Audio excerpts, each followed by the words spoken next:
The following is a production of Hometown and Home Country Radio Sports. He missed on purpose. Mansky rebound. He throws it up into the rafters. Book those tickets to Wells Fargo, Algona fans. Your Bulldogs are headed to the state tournament for the first time since 1999.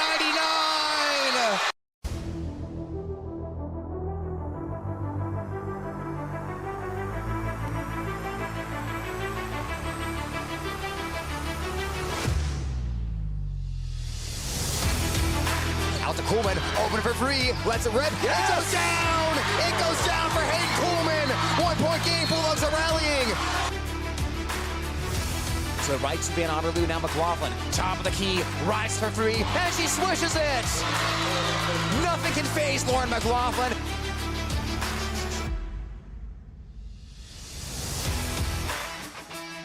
Atherton all the way across to Van Otterloo, catching fire, three, and she drills it. 9 point lead for Algona, and the three-pointers are raining down here in Humboldt, Iowa. Video streaming on the Algona Radio YouTube channel is brought to you by Algona Municipal Utilities, community owned for community benefit.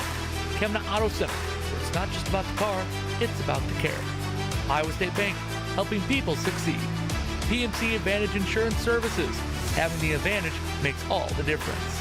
And Algona Frame and Auto Body, we meet by accident. Now, here's Hometown and Home Country Radio Sports Director, Tyler Lance.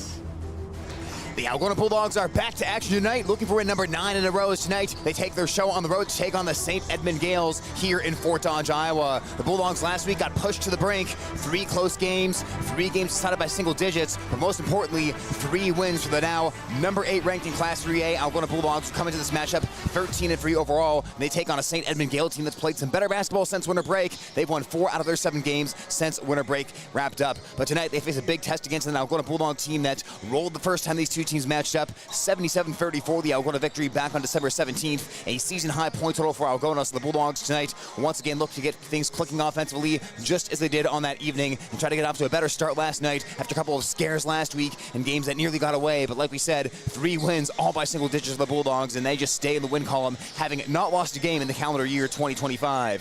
So we'll get to North Central Conference basketball action coming up in a few minutes. First, though, we'll talk to the head coaches in tonight's game. Head coach Norman Golin of the Algona Bulldogs coming up in a few minutes. But up next, we'll talk with head coach CJ Tracy of the St. Edmond Gales right here on KLGA 92.7 and at the Algona Radio YouTube stream.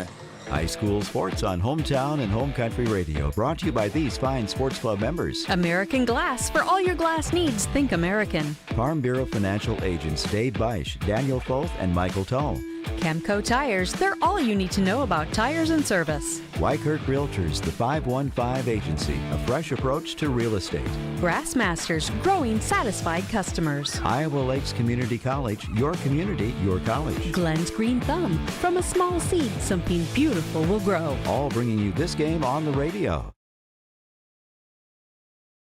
More sports club members. Lusher Family Dentistry, serving your family since 1965 on Call Street in Algona. Algona Plumbing and Heating, where a good flush beats a full house. Kasuth Regional Health Center, your home for health care. Walker Chiropractic and Wellness, caring for Algona, Sway City, and surrounding areas with chiropractic, nutritional, and physical therapy services. Reeves Wicked Good Bar and Grill. For wicked good food, drinks, and service, you gotta go to Reeves. High Point Land Company, your trusted land partner in Algona. All bringing you this game on the radio.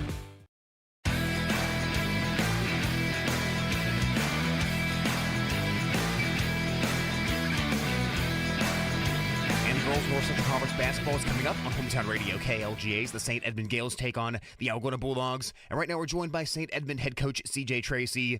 Coach, first of all, we appreciate your time today on the pregame show. As we begin, it's been a week since your guys' last games you played past Tuesday night, had Friday off this past week. So what's your team been focusing on or working on here in this past week leading up to the Algona game tonight? Number one, we've been focused on getting healthy. We've had girls in and out battling, some sort of virus. So we're just ideally, we're trying to get everybody as healthy as possible first. And, with the girls that have been at practice, we continue to focus on improving ourselves, making ourselves better, on both ends of the floor defensively. We want to continue to play solid defense and put together 4 quarters of that. And then offensively, just, continue to get good shots and, in game situations, hope that they fall. And Coach, talking about the offensive side of the basketball, it does seem the team's made some improvements since winter break as your point per game total has gone up in that time. How would you evaluate where your team is right now on that side of the court? Offensively, I mean, we're still moving the ball well. We have girls that nobody cares who the leading scorer is. They just want to win ball games. But the biggest factor in the flow of our offense and being able to score some more points is we've been taking care of it much better. I think before Christmas break, we were averaging over 20 turnovers a game.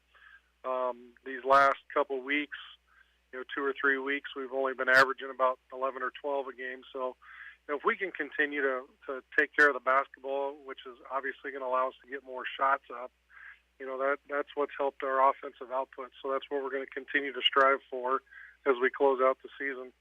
And, Coach, one other thing that jumps out for your team is the fact that it really seems like regardless of the score, your team really competes and they really go out for those 50-50 balls hard and try to make those hustle plays. So can you talk about that mindset a little bit and where you feel that kind of comes from amongst your team?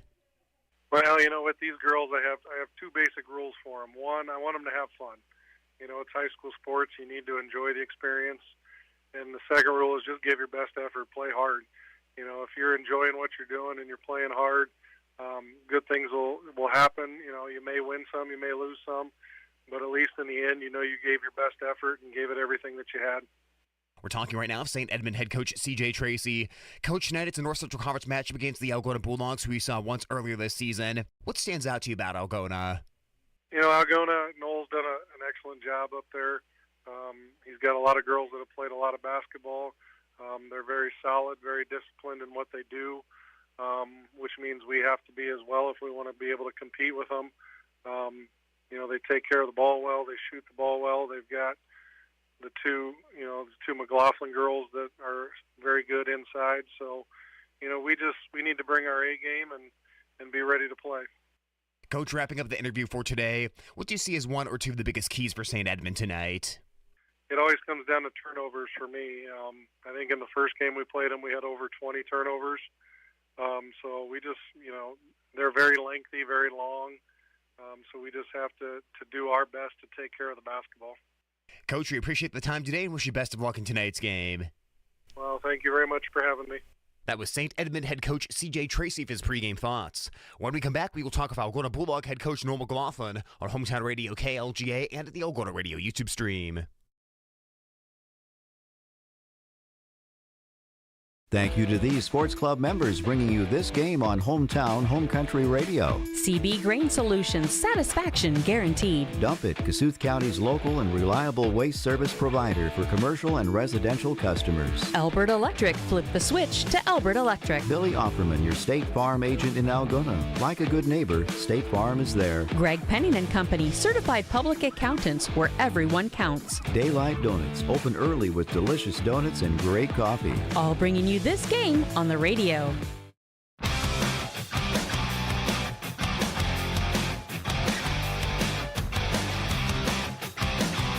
Girls at North Central Conference basketball action tonight on Hometown Radio KLGA and the Algona Radio YouTube stream as the Algona Bulldogs visit the St. Edmond Gales. And we're joined right now on the pregame by Algona head coach Norman Golin. Coach, great to talk to you once again. Thank you so much for joining today.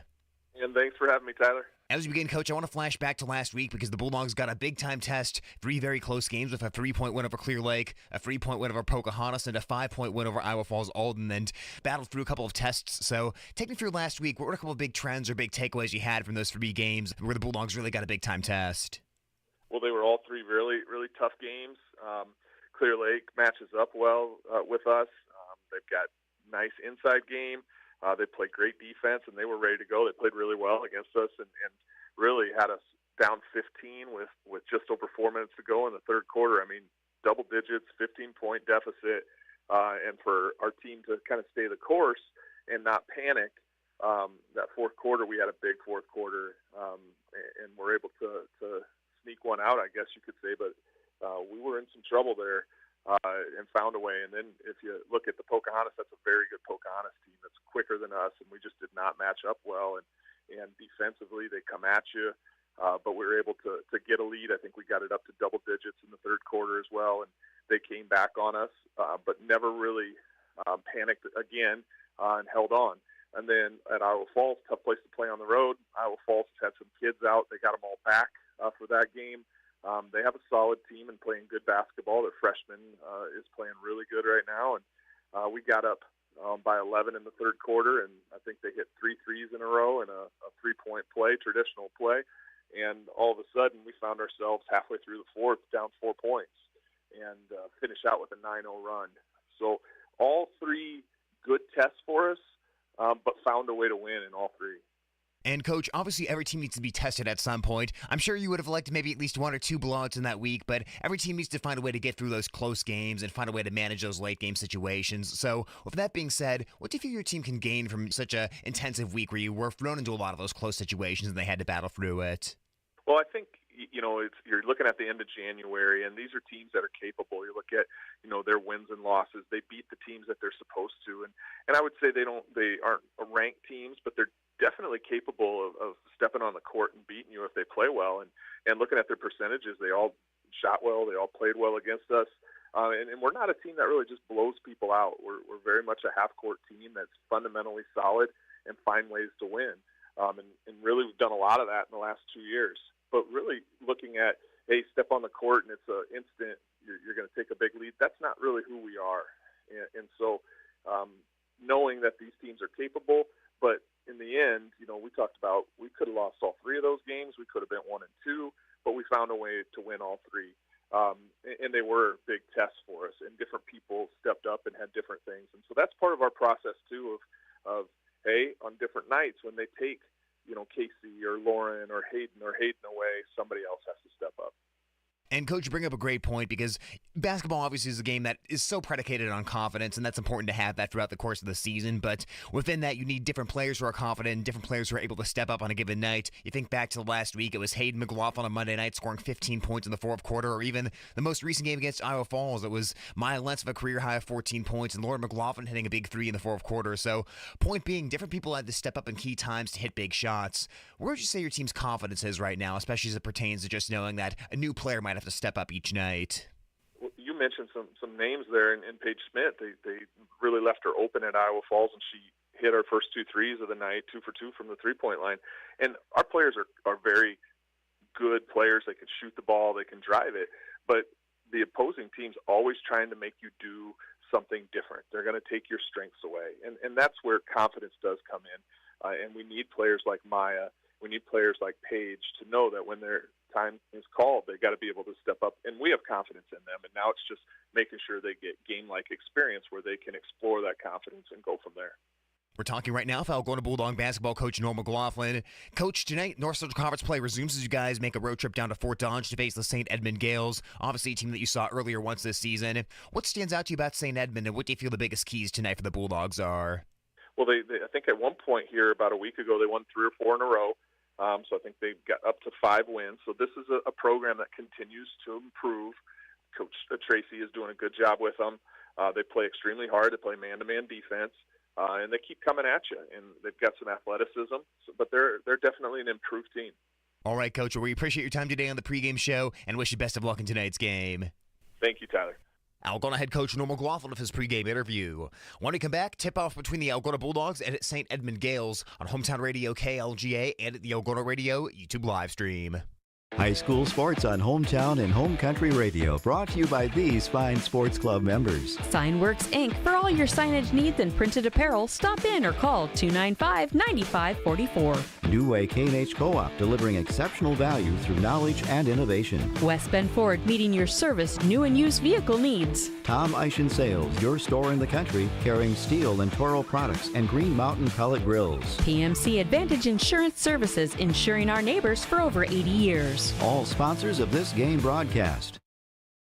Where you bank matters. Hi, I'm Sherry Bacon at Security State Bank, and we're relationship bankers. We get to know our customers and understand their financial needs. We're locally owned and operated, which means family, community, and service always comes first. So come to Security State Bank. We'll treat you like family. Security State Bank in Algona, Burt, and Laverne. Member FDIC, Equal Housing Lender. Security State Bank.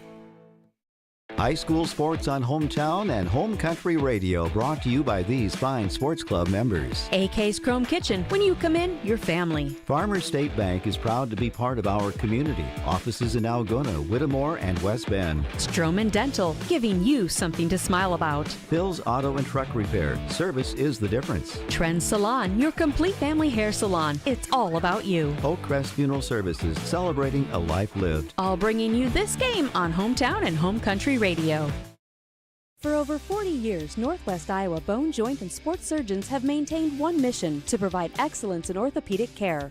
Their team of 9 physicians offers specialized care in everything from arthroscopic same-day surgery to joint replacement, as well as hand and foot surgery, and have an orthopedic surgeon on call 24/7. Healthcare isn't about appointments, it's about taking care of people, and that's their specialty. Visit Northwest Iowa Bone, Joint, and Sports Surgeons on the web at nwiabone.com.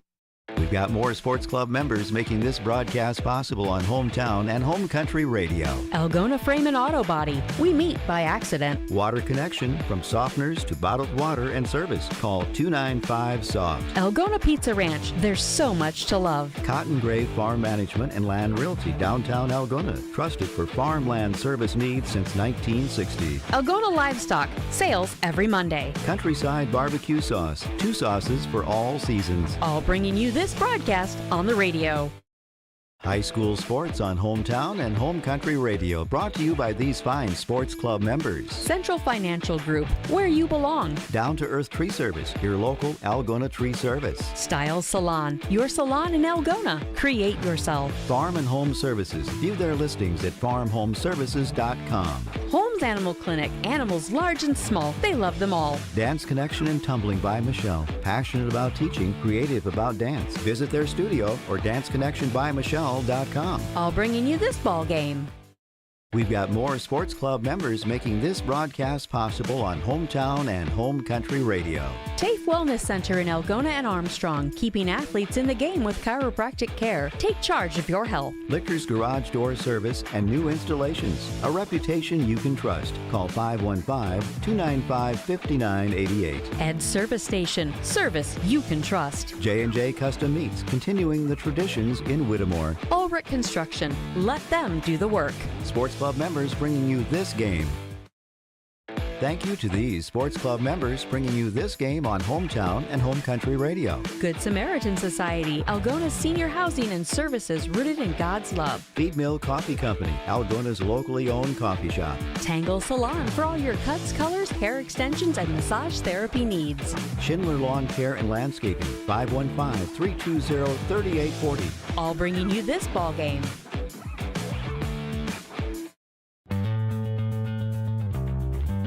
It's time to meet the starting lineup for the Algona Bulldogs. Hayden McLaughlin, sophomore, number 22. Action pass to Hayden McLaughlin, left wing triple, and she buries it. Bulldogs answer right back.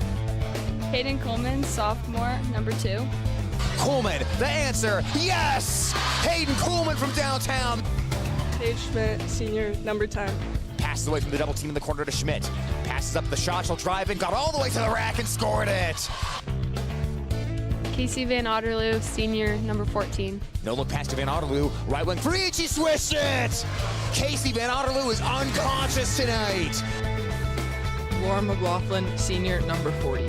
Top of the key to Lauren McLaughlin, squares for a 3-point ball, and she hit it again! Keep shooting it, Lauren McLaughlin!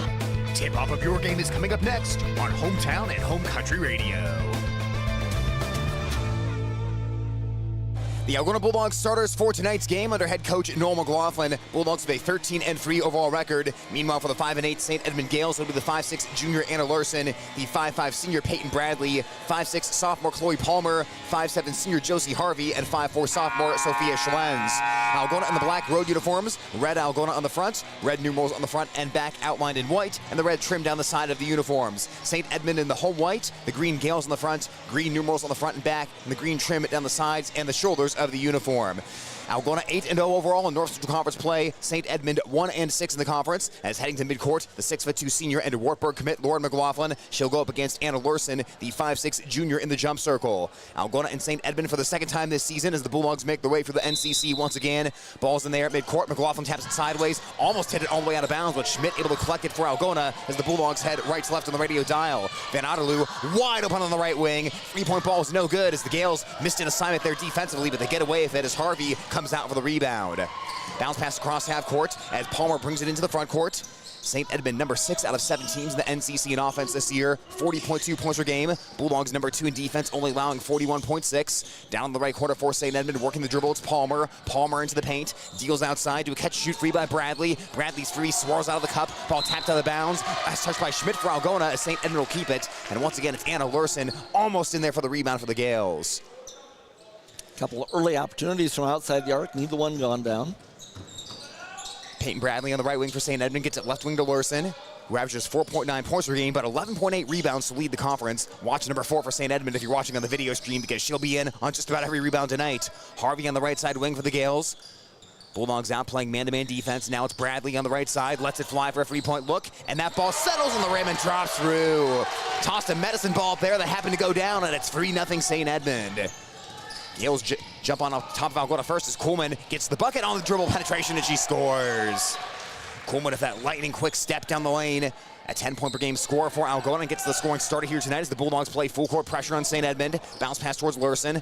Looking for a guard. She'll pass it behind Palmer. Van Otterloo is able to rake the ball out of bounds. Last touched by Algona as St. Edmond will keep it.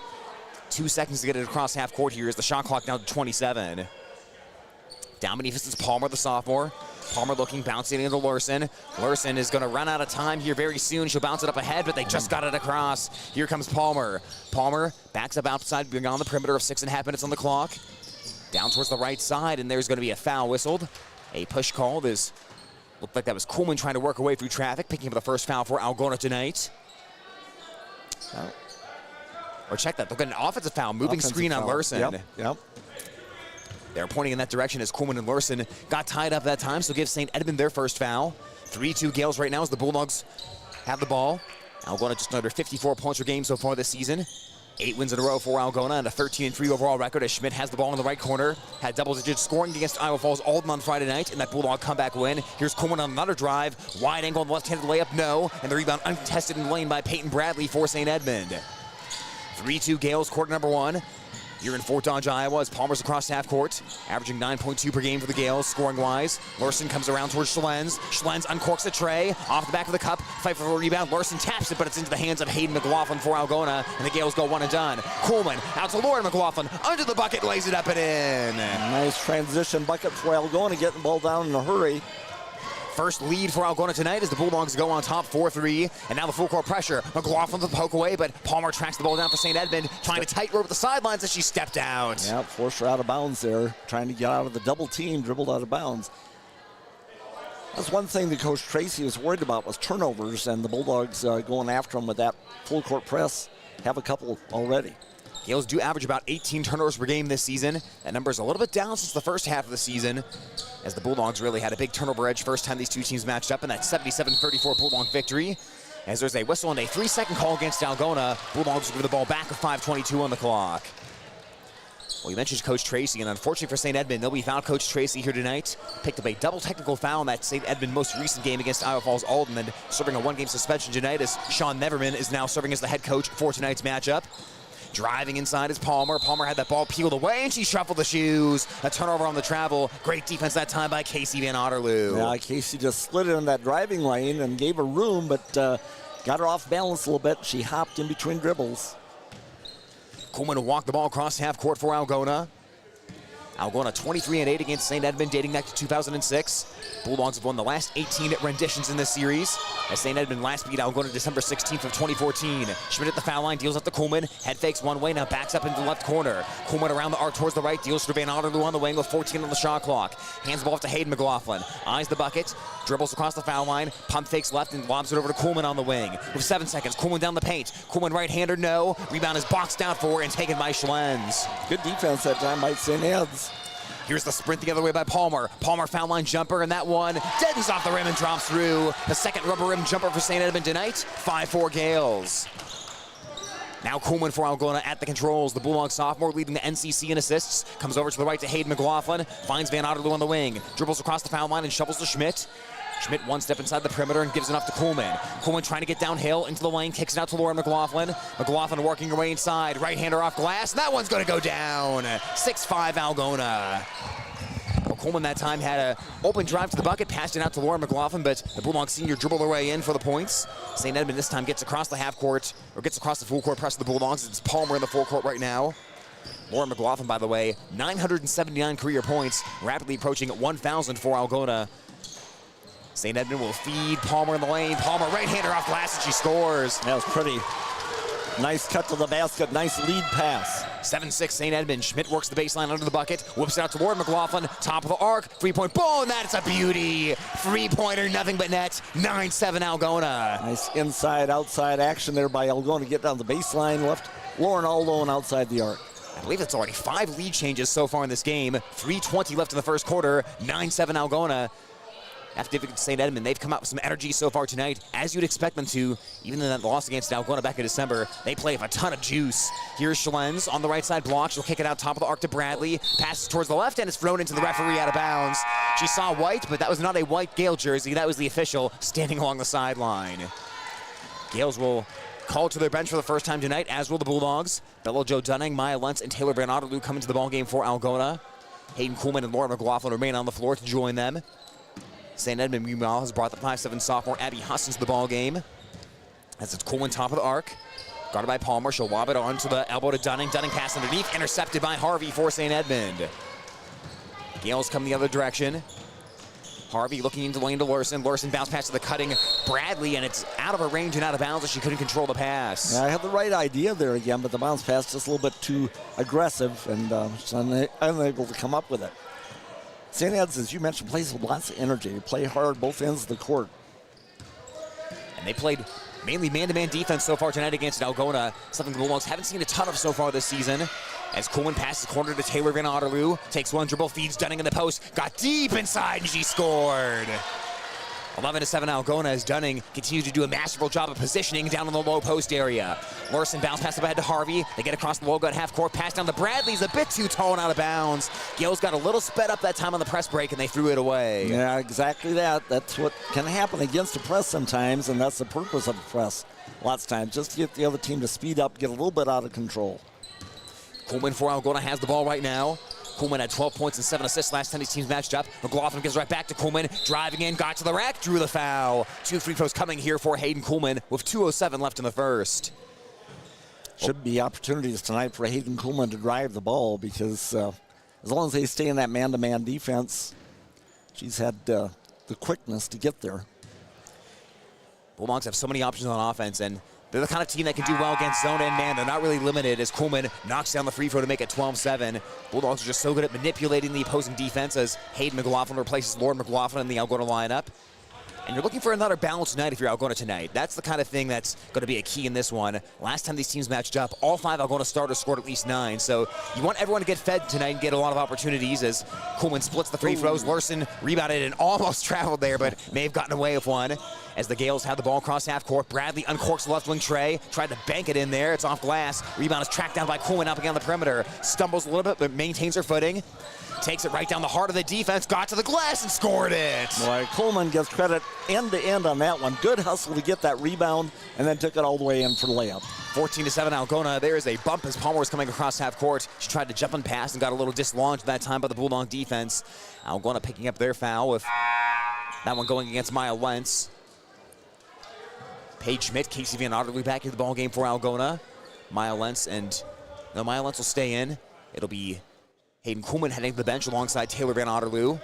14-7 Algona. Bulldogs ending this first quarter on a little scoring run here against the Gales. Here's a three-pointer again by St. Edmond. That one is no good for Huss, and the Bulldogs are able to control the rebound. Schmidt to the forecourt on the far side of the hardwood. She passes to Dunning. Dunning got open, and Dunning lays it in. Yeah, Dunning in from the weak side that time. Defense didn't see her sinking in back door, and nice job by Schmidt getting to the ball. Laser vision that time by Paige Schmidt, getting that ball through the defense for the assist. Here's the runner from the foul line, up and good. Huss able to rattle that one in and break up the Bulldogs scoring run. I believe that was a 9-0 run by Algona that just wrapped up. 16-9, Algona on top of St. Edmond right now. Casey Van Otterloo goes right to Schmidt. Now to Lentz. Lentz had a career high of 14 points against Iowa Falls Alden in the Bulldog most recent game. Now it's Schmidt. It's a screen by Dunning, but it's going to be a moving screen and an offensive foul. That's one thing that Bella Jo has got caught on a few times. She tends to lean just a little bit. That time, I think mainly with the leg, just kind of stepping out, trying to make sure she had an effective screen, but you've got to hold your position. Yeah, sometimes you can tend to stick the hip out a little bit and hope the officials don't notice it, but they do. Bulldogs playing the 1-3-1 zone as Bradley knocks down a three-point shot from the right side. Boy, Bulldogs have gotten on a big run there, but the Gales getting right back into this. 16-12 as Algona has a 4-point margin. Lentz has a defender fly by, gets to the lane, mid-range Jay missed it right. Fight for the offensive board. McLaughlin able to rip it away and draw the foul. It was Hayden McLaughlin and Casey Van Otterloo fighting each other for the rebound, and Hayden came out of it and then drew the foul by St. Edmond. As checking the ball game, St. Edmunds will go to the bench.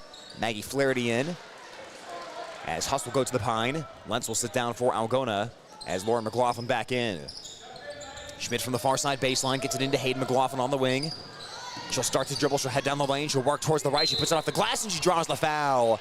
Boy, how many times have we seen that move from her older sister, and now Hayden McLaughlin brings it out of her bag as well tonight. Yeah, step in the middle lane, a little spin move, reverse pivot there, and did a nice job kissing off the glass and drew the defender to reach for the ball, and she cut a little arm. Hayden McLaughlin was the leading scorer last time these teams matched up, as she buries the free throw. 17-12 Algona. Back in the December 17th game, Hayden McLaughlin had 17 points and 11 rebounds. Right now, it's Algona 17, St. Edmond 12. 26 seconds remain in the first. Hayden McLaughlin misses the second free throw, and Larson boxes out for the rebound. Larson, the NCC leader in rebounds per game, not to mention 6.2 offensive rebounds to go for over 11 overall rebounds per game. Flaherty gets it up top to Larson. Larson now over to the right wing as sidestepping for a freeze, Palmer. Palmer rims out on that one, but Larson tracks on the offensive board with 9 seconds left in the quarter. Back out to Palmer, guarded by Schmidt. 5 seconds, Palmer going to work, driving into the paint. Schmidt forced her wide, tough shot, in and out, no good. A scrap for the rebound, and it's high up at the very end of the first quarter, as they'll say quarter number one is over. Quarter number one sees Algona take a 17-12 lead here from St. Edmond High School. We'll step aside for a timeout and bring you the second quarter after this on Hometown Radio KLGA and at the Algona Radio YouTube live stream. When you need cash on the go, there's no need to pay a surcharge fee with MoneyPass. Iowa State Bank is proud to be part of the MoneyPass network of surcharge-free ATMs found nationwide. Look for the green and blue MoneyPass symbol on over 32,000 ATMs across the nation. Or find an ATM near your vacation spot or travel destination at MoneyPass.com. MoneyPass, another way that Iowa State Bank helps people succeed. Member FDIC. Thank you to these sports club members bringing you this game. Runkey Brothers Full Service. Experience the Runkey Brothers difference for all your auto service and repair needs. Nutrient Ag Solutions of Irvington and Laverne for all your crop input needs. Erpelding Boyd & Company CPAs. They're not just about taxes. Hy-Vee. Use the Fuel Saver card. Fill your cart, fuel your car. North Iowa Appliance Center, Highway 18 East in Algona, where they sell the best and service the rest. Erpelding Excavating Enterprises. Let them take care of your grading, excavating, and drainage needs. All bringing you this ball game. Hey Bulldog fans, this is Hayden Coleman. You're listening to Algona Girls Basketball on KLGA. Start of the second quarter from St. Edmond High School. Here's a short corner jumper by Flaherty. That's an air ball. Fight for the rebound. Controlled by the Gales. The putback is up, and it is good.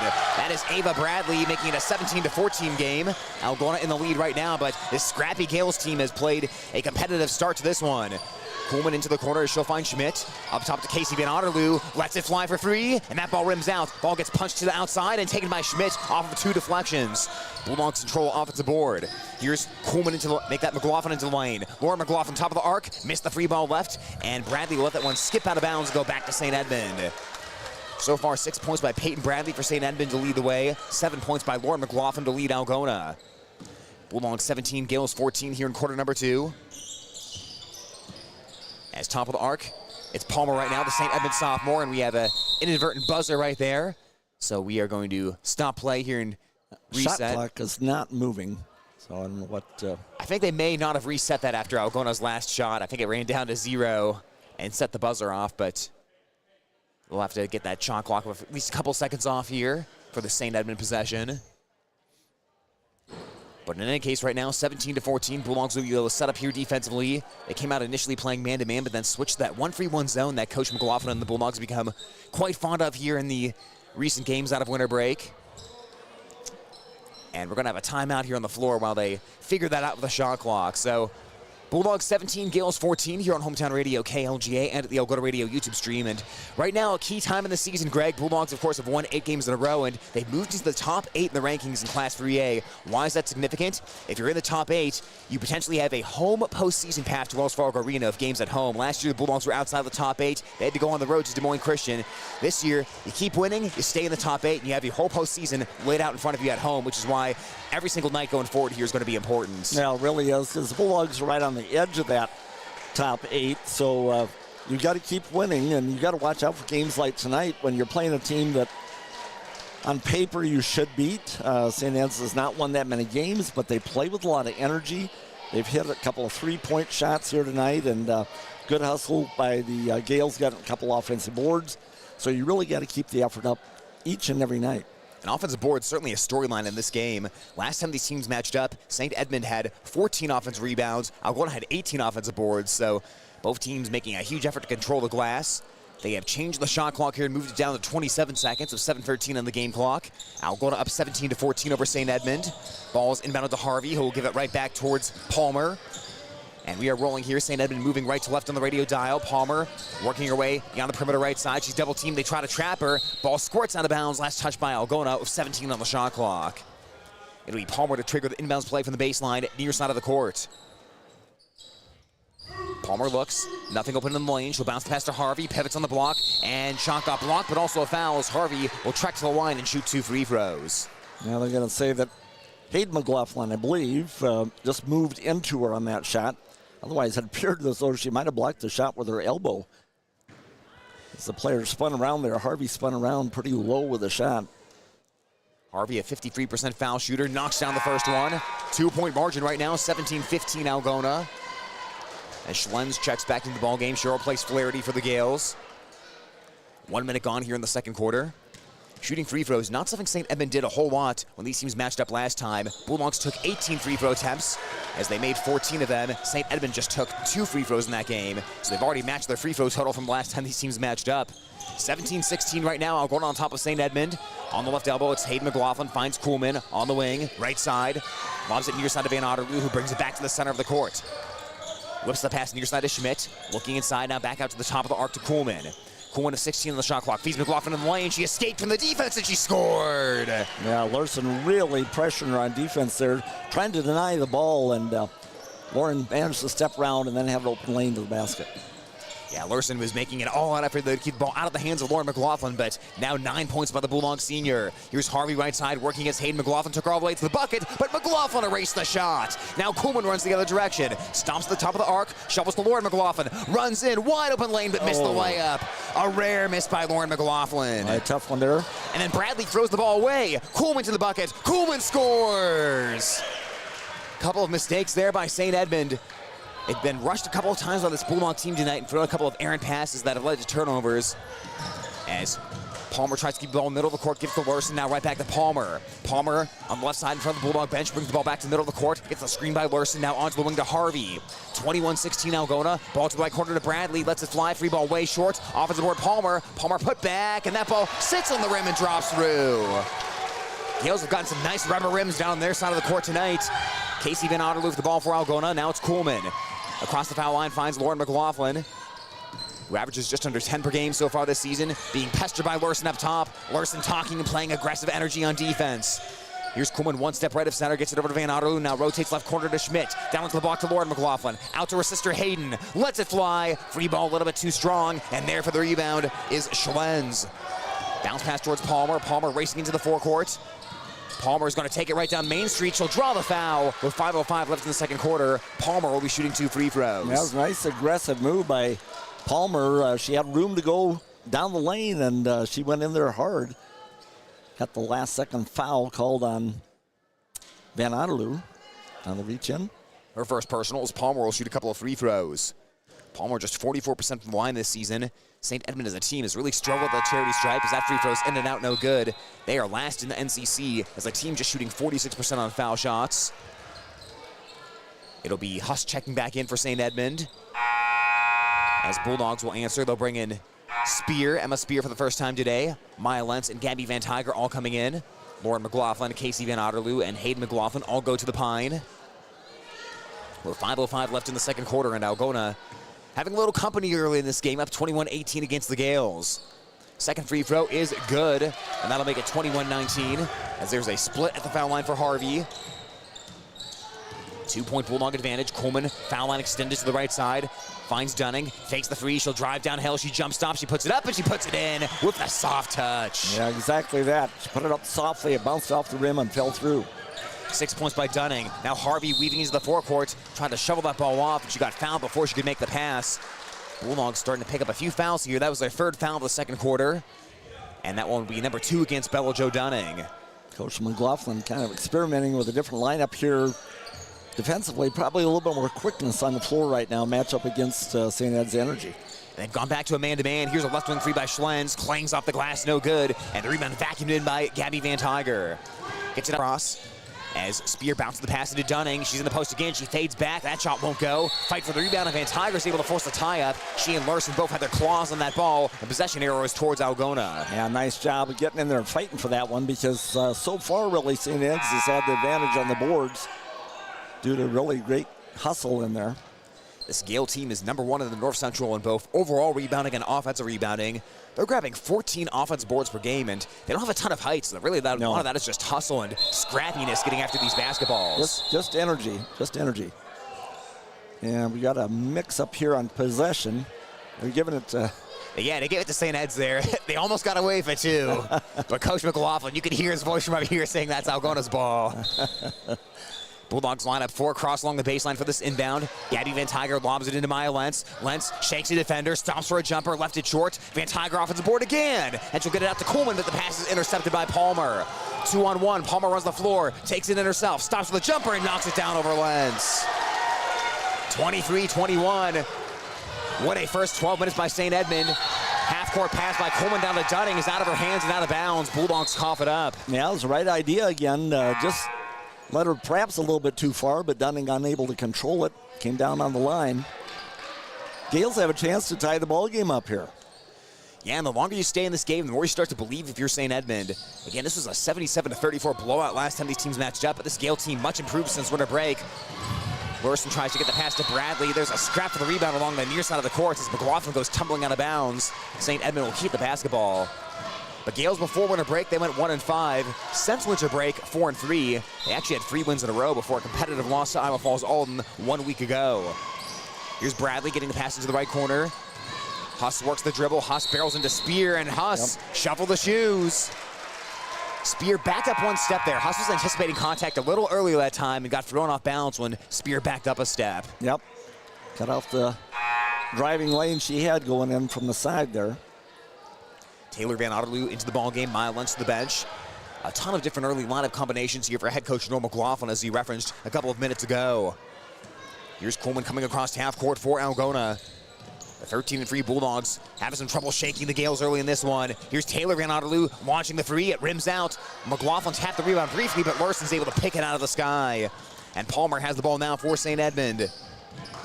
Palmer across half court. Their leading scorer this season at 9.2 points per game. Works the dribble left side, and she'll feed Huss, who herself is averaging 5.8. She'll shoot a deep 3, but left it short. Rebound pinballs around. It goes right to Palmer. Palmer mid-range J, and we are tied. Well, Palmer right there for the offensive board for St. Edmond. That's their biggest strength, and we are locked up at 23 apiece here in quarter number 2. Coleman top of the arc for Algona. She'll feed Van Tiger on the left wing. Van Tiger across the foul line, working towards the paint, finds Spear out beyond the perimeter. Spear lobs to Coleman, passes a little tall as Coleman has to go back towards half court to track it down. Coleman works the dribble towards the right, shovels the Spear, curling around towards the near side. Pass to McLaughlin, got tipped on the way out there. Lauren McLaughlin getting bumped by Larson, able to feed Coleman of 10 on the shot clock. Coleman probing here, Coleman down the lane. Ball got stripped away, and out of bounds, last touch by St. Edmond, they say. Boy, Huss brought her hands back. She thought that ball was off the Bulldogs, but Algona will keep it to 4 on the shot clock. I hope the players realize there's 4 on the shot clock here. Paige Schmidt into the ballgame for Algona, and a timeout called right now with 2:45 left in the first half. Exactly, they'll talk it all over here during the timeouts. Not a lot of timeouts, not a lot of stoppages, but this being a 60-second timeout, we'll take it as well. Tied at 23 from St. Edmond High School, the Bulldogs and the Gales on Hometown Radio KLGA and at the Algona Radio YouTube stream. For over 40 years, Northwest Iowa Bone, Joint, and Sports Surgeons have maintained one mission: to provide excellence in orthopedic care. Their team of 9 physicians offers specialized care in everything from arthroscopic same-day surgery to joint replacement, as well as hand and foot surgery, and have an orthopedic surgeon on call 24/7. Healthcare isn't about appointments, it's about taking care of people, and that's their specialty. Visit Northwest Iowa Bone, Joint, and Sports Surgeons on the web at nwiabone.com.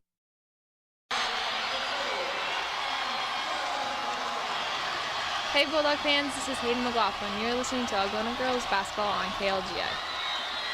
2:45 remaining in the second quarter, and Algona and St. Edmond tied at 23 right now in this girls North Central Conference matchup. Algona trying to stay in the driver's seat in the NCC, and St. Edmond trying to spring a big upset tonight. They've been led by 11 points so far by Chloe Palmer. Schmidt from the near side baseline for Algona. Nothing open initially. St. Edmond did a good job not getting fooled by that Bulldog screen in the paint. 3 on the shot clock, 2-1. Lauren McLaughlin has to hoist and did not get rim on that jump shot. It only got glass, and St. Edmond forces the shot clock violation. Now again, well defended inside. Bulldogs looking for a couple options there, and neither one was open.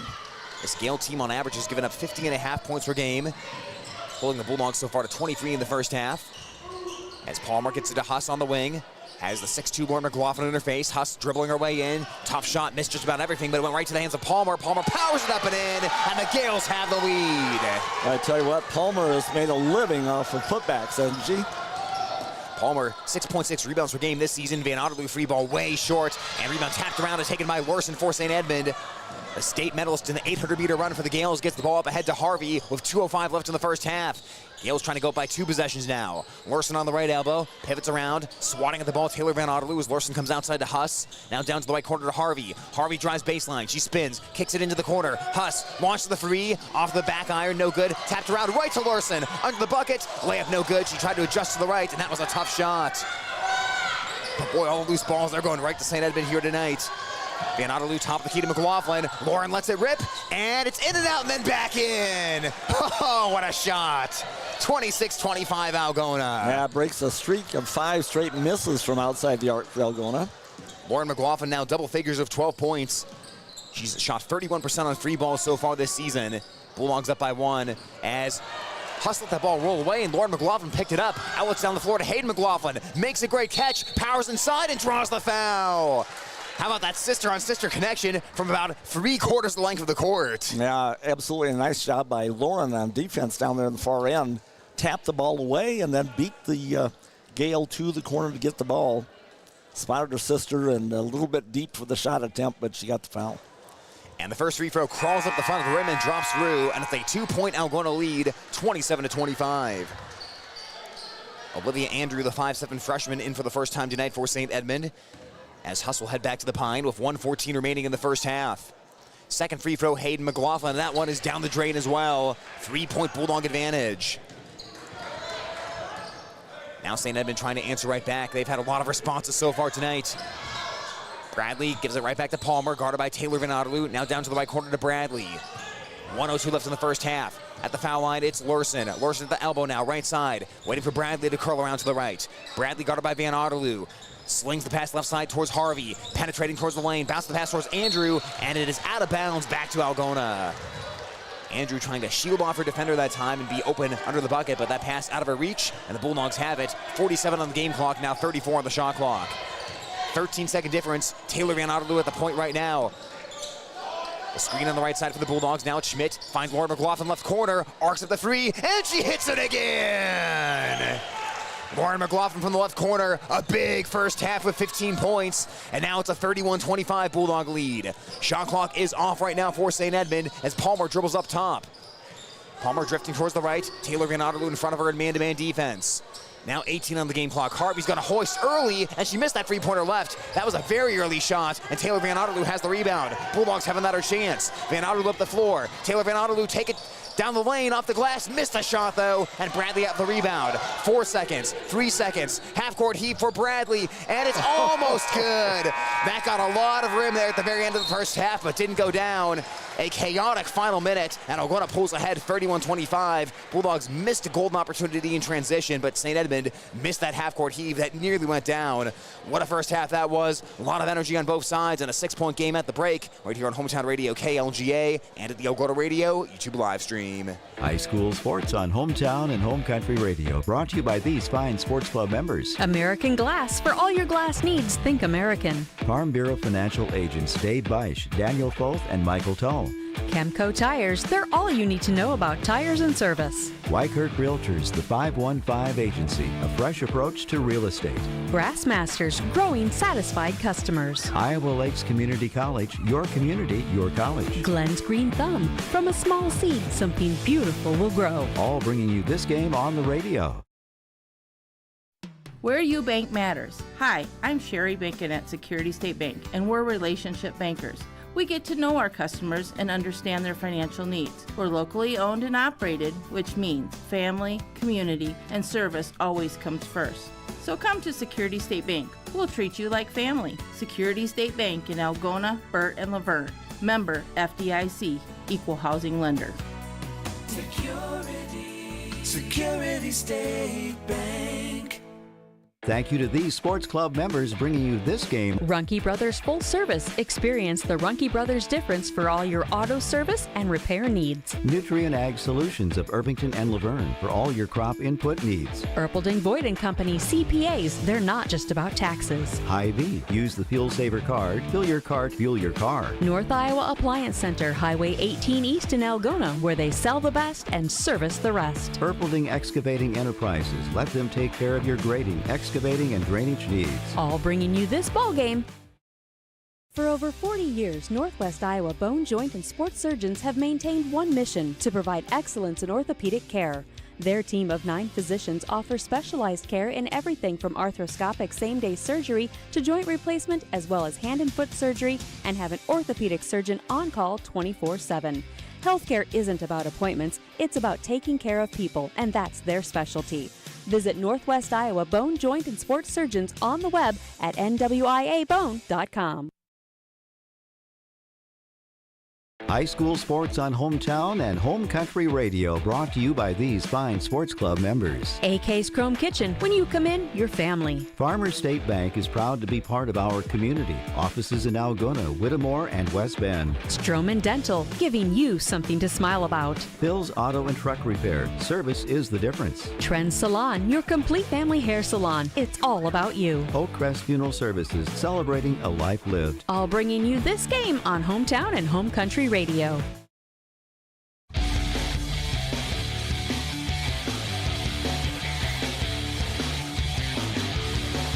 Halftime from St. Edmond High School on Hometown Radio KLGA and at the Algona Radio YouTube stream. It's the Algona Bulldogs 31 and the St. Edmond Gales 25. Before we look at the first half numbers, a big thank you to our video streaming sponsors for presenting the Algona Radio YouTube channel. Those include Ken the Auto Center, where it's not just about the car, it's about the care. Algona Municipal Utilities, community owned for community benefit. Iowa State Bank, helping people succeed. Algona Frame and Auto Body, we meet by accident. And PMC Advantage Insurance Services, having the advantage makes all the difference. Well, like we said, the Bulldogs have a little company tonight. Algona had a 17-12 scoring advantage in the first quarter and a 14-13 advantage in the second, right now leading 31-25 at the half. Bulldogs are paced by Lauren McLaughlin, 15 points so far in this one. She is 7 away from 1,000 in her career. Hayden Coleman, 7 so far tonight, 6 by Bella Jo Dunning, and 3 by Hayden McLaughlin. For St. Edmond, Chloe Palmer leading the way with 13 points. Peyton Bradley has scored 6, and 2 apiece on the scoreboard so far by Abby Huss, Josie Harvey, and Ava Bradley. I'm Tyler Lance alongside Greg Stewart.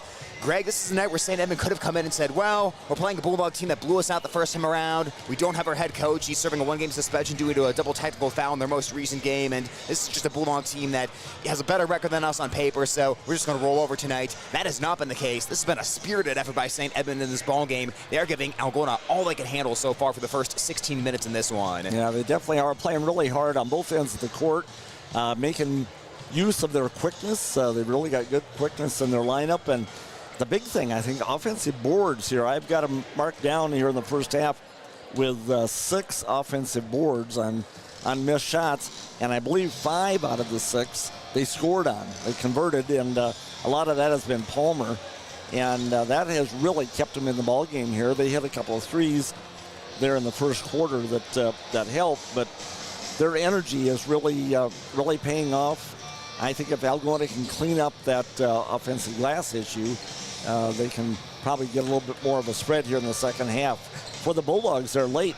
Their senior leader, Lauren McLaughlin, 3 big plays, hit 2 big 3-point shots late to kind of give some separation. And then also had a tip away down there in the corner where she chased the ball down and then got it down to her sister, Hayden, underneath the basket. She was fouled and made 2 free throws. So 8 points there directly or indirectly out of the hand of Lauren McLaughlin late that helped give them that 6-point lead that we see here at halftime.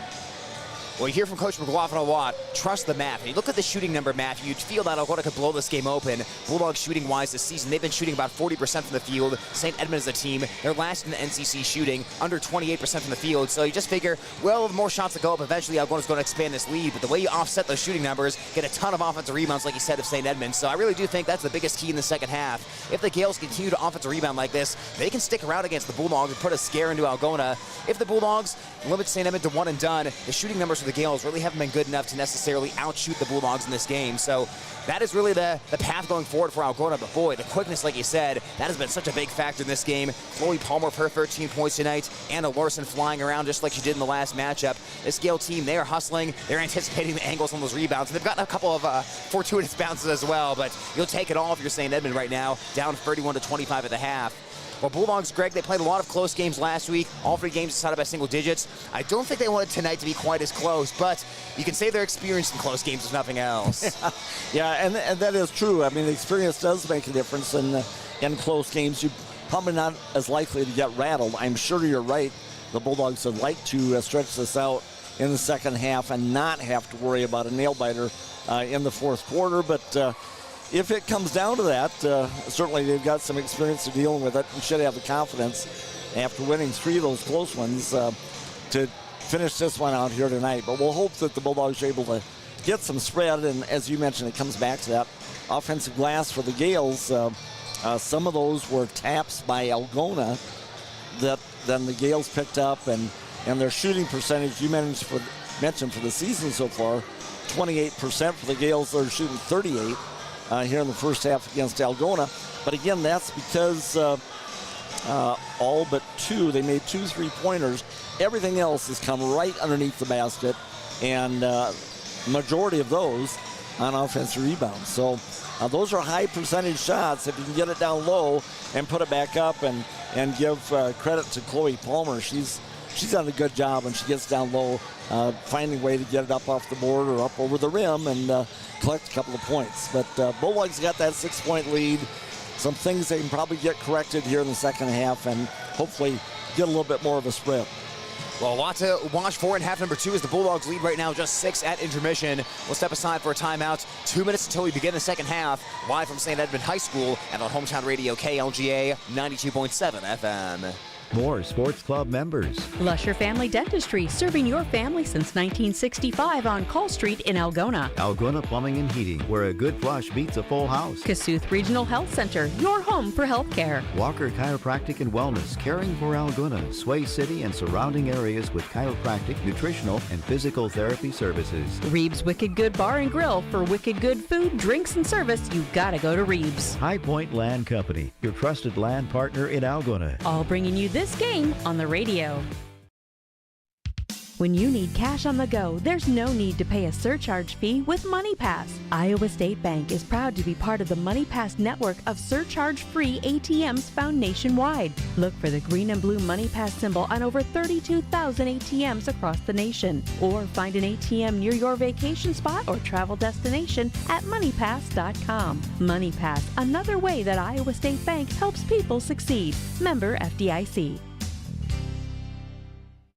High school sports on Hometown and Home Country Radio, brought to you by these fine sports club members. AK's Chrome Kitchen. When you come in, your family. Farmers State Bank is proud to be part of our community. Offices in Algona, Whittemore, and West Bend. Stroman Dental, giving you something to smile about. Bill's Auto and Truck Repair. Service is the difference. Trend Salon, your complete family hair salon. It's all about you. Oakcrest Funeral Services, celebrating a life lived. All bringing you this game on Hometown and Home Country Radio. Hey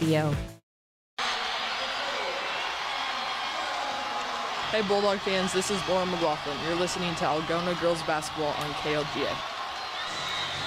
Start of the second half here in Fort Dodge, Iowa, as the Algona Bulldogs lead the St. Edmond Gales 31-25.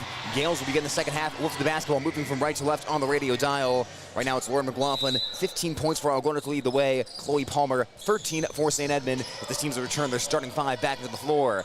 Schlenz wearing that knee brace on her right leg, passes to Bradley. Bradley uncorks the three. It's in and out to start the quarter. And there's a push from behind. Coleman had the box opposition that time, and Schlenz shoved her in the back for the foul. Yeah, a little bit of delay on the whistle there. I was afraid they weren't going to call that one, and maybe Gales get it back. But correct call. She did lean over the back. Nice job of screening out. Coleman brings the ball into the forecourt for Algona. Scored 7 points in the first half. Had 12 points and 7 assists last time these teams matched up. She'll drive right side. She puts it off glass and scores. Good concentration on that shot. Defender stepped out in her way right the last second. They put her on an island that time, and the Bulldogs up 33-25. Harvey on the left wing for the Gales, dribbles right across the foul line, back to the bucket, now outside towards Palmer. Palmer around towards the left, guarded by Schmidt, who tied a career high of 14 points last time these teams matched up. Now it's Lurson. Bounces the pass back to Palmer, left corner, with 13 on the shot clock. Works the right-handed dribble and gives it off to Bradley. Now top of the arc towards Schlenz. Left side, it's Palmer. Palmer eyes the bucket, dribbles across the foul line at 5 on the shot clock. Out to Bradley at 3. Gets left to Harvey with 2, with 1. Has to hoist an awkward shot at the horn, and she put it in. 35 seconds of good defense by the Bulldogs, but it didn't matter because Harvey knocked down that 15-footer. On the other end, Hayden McLaughlin can't answer. Free ball no good. Schmidt offensive board and gets it out to Lauren McLaughlin. Works towards the lane, feeds Hayden underneath, powers it up, missed the shot though with the left hand. Loose rebound, and Schmidt peels it away. Kicks it out to Lauren McLaughlin right wing. Rotates left towards Coleman. Finds Schmidt all by herself for 2 under the bucket. And that ended up being easy after a couple of struggles. Well, Bulldogs will take the 2 any way they can get it, and they played a little reverse card there on St. Edmond. We can get offensive boards too. Bulldogs had 2 second chance opportunities. Bradley, 3-point ball in and out. Fight for the rebound, and Coleman able to take it away. Boy, Larson was grappling underneath of Schmidt that time. Their wrists and hands got tied up as they were fighting for that board. Coleman drives, kicks to Van Otterloo. Left wing Trey, rims out no good. Schmidt rebound, put back no good. Third opportunity, Hayden McLaughlin, and a jump ball called. St. Edmond got their hand on top of that basketball that time, and Coleman make that McLaughlin couldn't go up with it. Possession arrow is towards Algona. The Bulldogs will keep the basketball, leading right now 35-27. Either it's another offensive board for Algona right underneath the basket, unable to get the basket fall, but still have the possession. Lauren McLaughlin to Casey Van Otterloo, and line drives in the 3-point ball. Casey Van Otterloo getting in on the scoring act now, and it's a 38-27 score. Casey Van Otterloo has stretched that 3-point shooting total up to 32% on the season, percentage-wise, as the Gales now find themselves down 38-27 to the Bulldogs. Bradley trying to answer for 3, and she does. Peyton Bradley finding the bottom of the net, and it's 38-30. Bradley was the Gale leading scorer last time these teams matched up 14 points. She has 9 so far tonight. Bulldogs by 8, quarter number 3, 5:32 on the clock. McLaughlin working against Larson. St. Edmond was calling for the off arm, but they didn't get it. Schmidt pops out to the top of the arc, looking inside. Can't find anyone, so she'll pass right to Van Otterloo on the wing. Dribbles across the foul line, gives back to Coleman, edge of the 3-point line. Pass to Lauren McLaughlin. Ball got dislodged by Larson, and she runs the floor. Great physical defense that time by Larson. Finds Palmer in transition, and a foul by St. Edmond, or a foul by Algona, excuse me, as Palmer will shoot 2 more free throws. Boy, Coach Neverman for St. Edmond filling as the head coach tonight, running up and down and pumping his fist along the sideline. He loves that transition and energy by the Gales. Yeah, that was a good aggressive move again by Palmer. And knocks down the free throw. 14 points by Palmer, back down to a 7-point margin. And there have been a couple of times tonight where it looked like the Bulldogs were going to run away and blow it out, but every time that's happened, the Gales have found a way to respond. This is now 4 straight points by St. Edmond. And the second free throw misses, but Larson tracks down the offensive board. Bounce pass near side to Schlenz. The biggest cheers from the St. Edmond bench always come with the offensive rebounds. You can tell what a mindset that is amongst the whole team. Harvey spins, Scoops up a wild shot off glass, no good. Flying in for the board is Palmer. Palmer put back no good as she goes spilling to the deck. And McLaughlin comes out with Algona for the basketball. Coleman one step right of center. The Bulldog sophomore and NCC assist leader finds Van Otterloo. Passes left corner to Laura McLaughlin, being played very physically by Larson. Now to Dunning, inside to Hayden McLaughlin. Works right around Harvey, spins the layup up, but it missed. Dunning fighting for the rebound, lets it go, but it's last touched by Algona. The Bulldogs are leaving some points underneath the basket.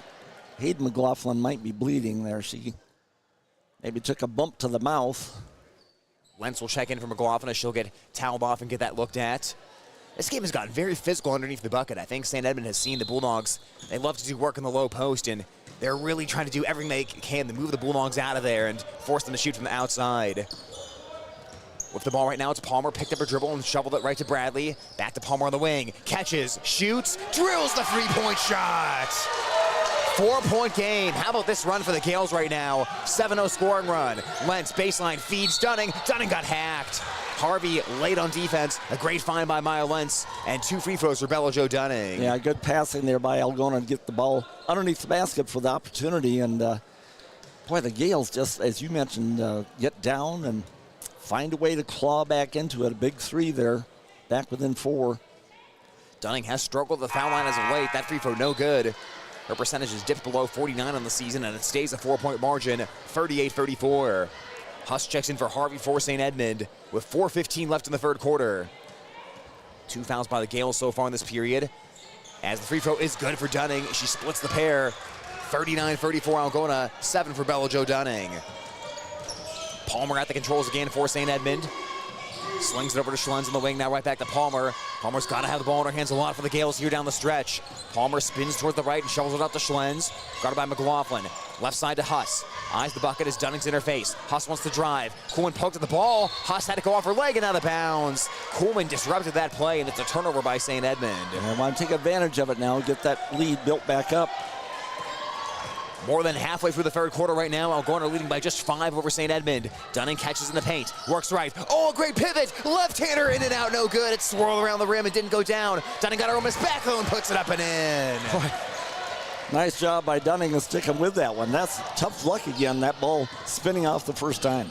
She totally had the defender in the spin cycle on that first opportunity as Bradley drills another corner 3. Tell you what, Bradley has been hot here. She's hit 3 threes in the second half. Bradley's a 29% three-point shooter on the season, averaging 6.6 points per game. She has 12 points now. Van Otterloo, the answer, it's short. Off the front of the rim. Larson, another rebound for St. Edmond. Gales down by 4. Larson into the forecourt for the Gales. She'll sling it over to the right side as it's Palmer right now off the ball. Palmer top of the arc. Guarded out by Dunning on the switch. Finds Schlenz on the wing. Flings it left to Bradley. Now to Palmer on the left wing. Palmer's going to arc it up for a 3-point try. That ball rims out, and Coolman there for the rebound. Ready-made fast break. Coolman checks the rearview mirror. Here comes Larson. Coolman layup up and in. She got bumped by Larson a couple of times, but she stayed the course. Now Larson has really been aggressive defensively. She signals the bench. She needs to come out. She's working hard in there on defense. Yeah, fair enough in all honesty. Palmer jacks up the 3-point ball. That ball is off to the left, deflects out of bounds, but Casey Van Otterloo touched it last. Yep. Glanced off Van Otterloo. She went up to get the ball. We'll see how the pressure builds on Palmer and Bradley here for St. Edmond. They are taking the lion's share of the shots for the Gales so far, and we're starting to see them shoot a little earlier in the shot clock. You can tell the Bulldogs maybe have induced a little fatigue here, not just to Larson, but to some of the other Gales as well. Here's Huss for the basketball, left of the paint. It is peeled away by Schmidt, loose, but it's picked up by Palmer. Palmer works the baseline, blew a tire, ball rolls out of bounds, and the Bulldogs get the ball back. Bulldogs do such a good job on the help defense, though. We've seen a poke away by Koolman earlier this quarter. That time Schmidt had one to disrupt that drive. And it's 43-37 Algona, 2:19 left in the quarter. It'll be Casey Van Otterloo, Paige Schmidt, Hayden McLaughlin, Bella Jo Dunning, and Maya Lentz. Another different-looking lineup for Algona. Entry pass knocked away. Lentz got it back, feeds Dunning underneath. Dunning draws the foul. Gales denied that initial entry pass, but Bulldogs once again stay with it and find Dunning again. And Dunning will trek back to the free throw stripe. Bulldogs trying to really work that advantage of the foul line. Last time these teams matched up, Bulldogs went 14 out of 18 at the charity stripe. Algona just over 65.5% on the season from the line, but Dunning airballs the first one. Gabby Van Tiger getting a little run here in the rotation tonight. She's back into the ballgame for Algona as Hayden Koolman goes to the bench. Olivia Andrew into the ballgame for St. Edmond. Still have not seen Hayden McLaughlin come back out in the gym. She left, assumed to go to the locker room, has not come back. That free throw is good for Dunning. 44-37 Algona, 2:07 left in the third quarter. We'll see if St. Edmond can take advantage here with one of the McLaughlin sisters out of the gym entirely. Lauren McLaughlin sitting on the bench right now. 1:58 left in the third. Schlenz gets it over to Bradley. That being Ava Bradley, who's entered the ballgame for St. Edmond. Now top of the arc, it is Palmer. Palmer dribbles towards the left, gets the screen, sidesteps into a tray, and she drills it! Palmer again! A 20-piece tonight, and it's 40-44. Bulldogs leak out of Lentz. Lentz reverse layup, no! Rebound knocked out of bounds, though, off the hands of Flaherty for St. Edmond. Couldn't control it.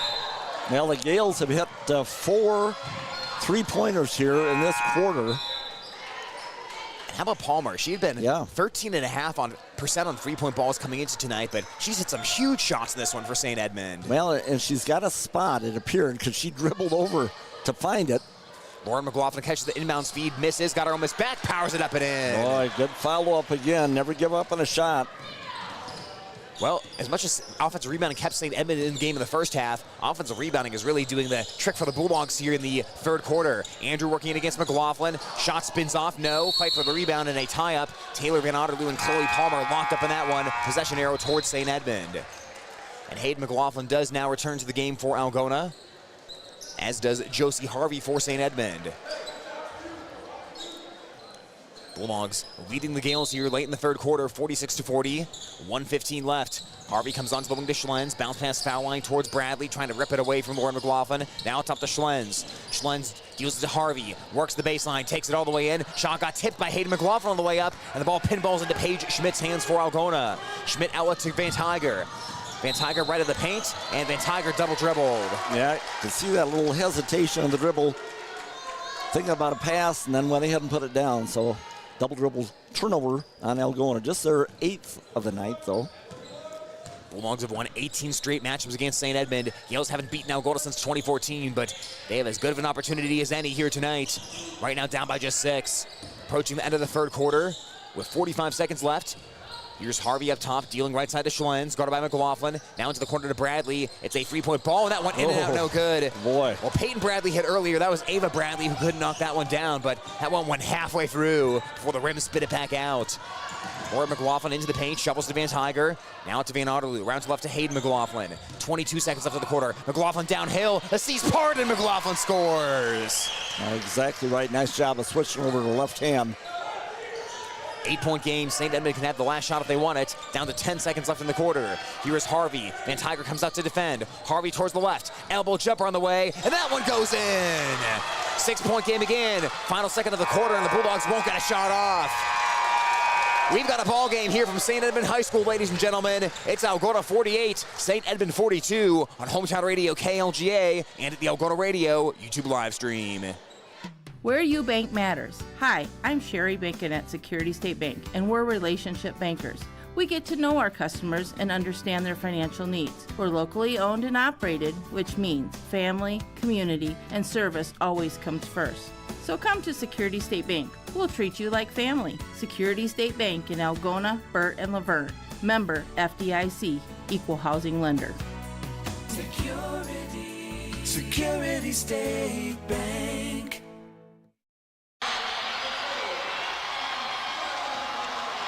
Hey Bulldog fans, this is Gabby Van Tiger, and you're listening to Algona Girls Basketball on KLGA. So you're saying there's a chance. St. Edmond in the ball game right now against Algona. Bulldogs 48, Gales 42. I think coming into this game for St. Edmond, you're saying don't let Algona get off to a big start. See if it can still be a game at halftime. Then if it's a game at halftime, see if you can stretch it out into the third quarter. And well, with 8 minutes left, St. Edmond very much within striking range. The teams both scored 17 points in the third, and the Gales have used incredible energy all throughout the night. Just relentless, non-stop hustle here to keep up with the Bulldogs. Algona will have the basketball moving left to right on the radio dial, but the Bulldogs, they played very hard in that third quarter as well, but they just couldn't shake off the Gales, leading by 6. McLaughlin goes over to Van Otterloo. Casey Van Otterloo hands off to Beljo Dunning. She'll uncork the 3-point ball, and she airballed it. And Hayden McLaughlin saves the rebound to Casey Van Otterloo. In the lane to Dunning. She powers it up, and she puts it in over the top of Bradley. A nice save on that missed shot.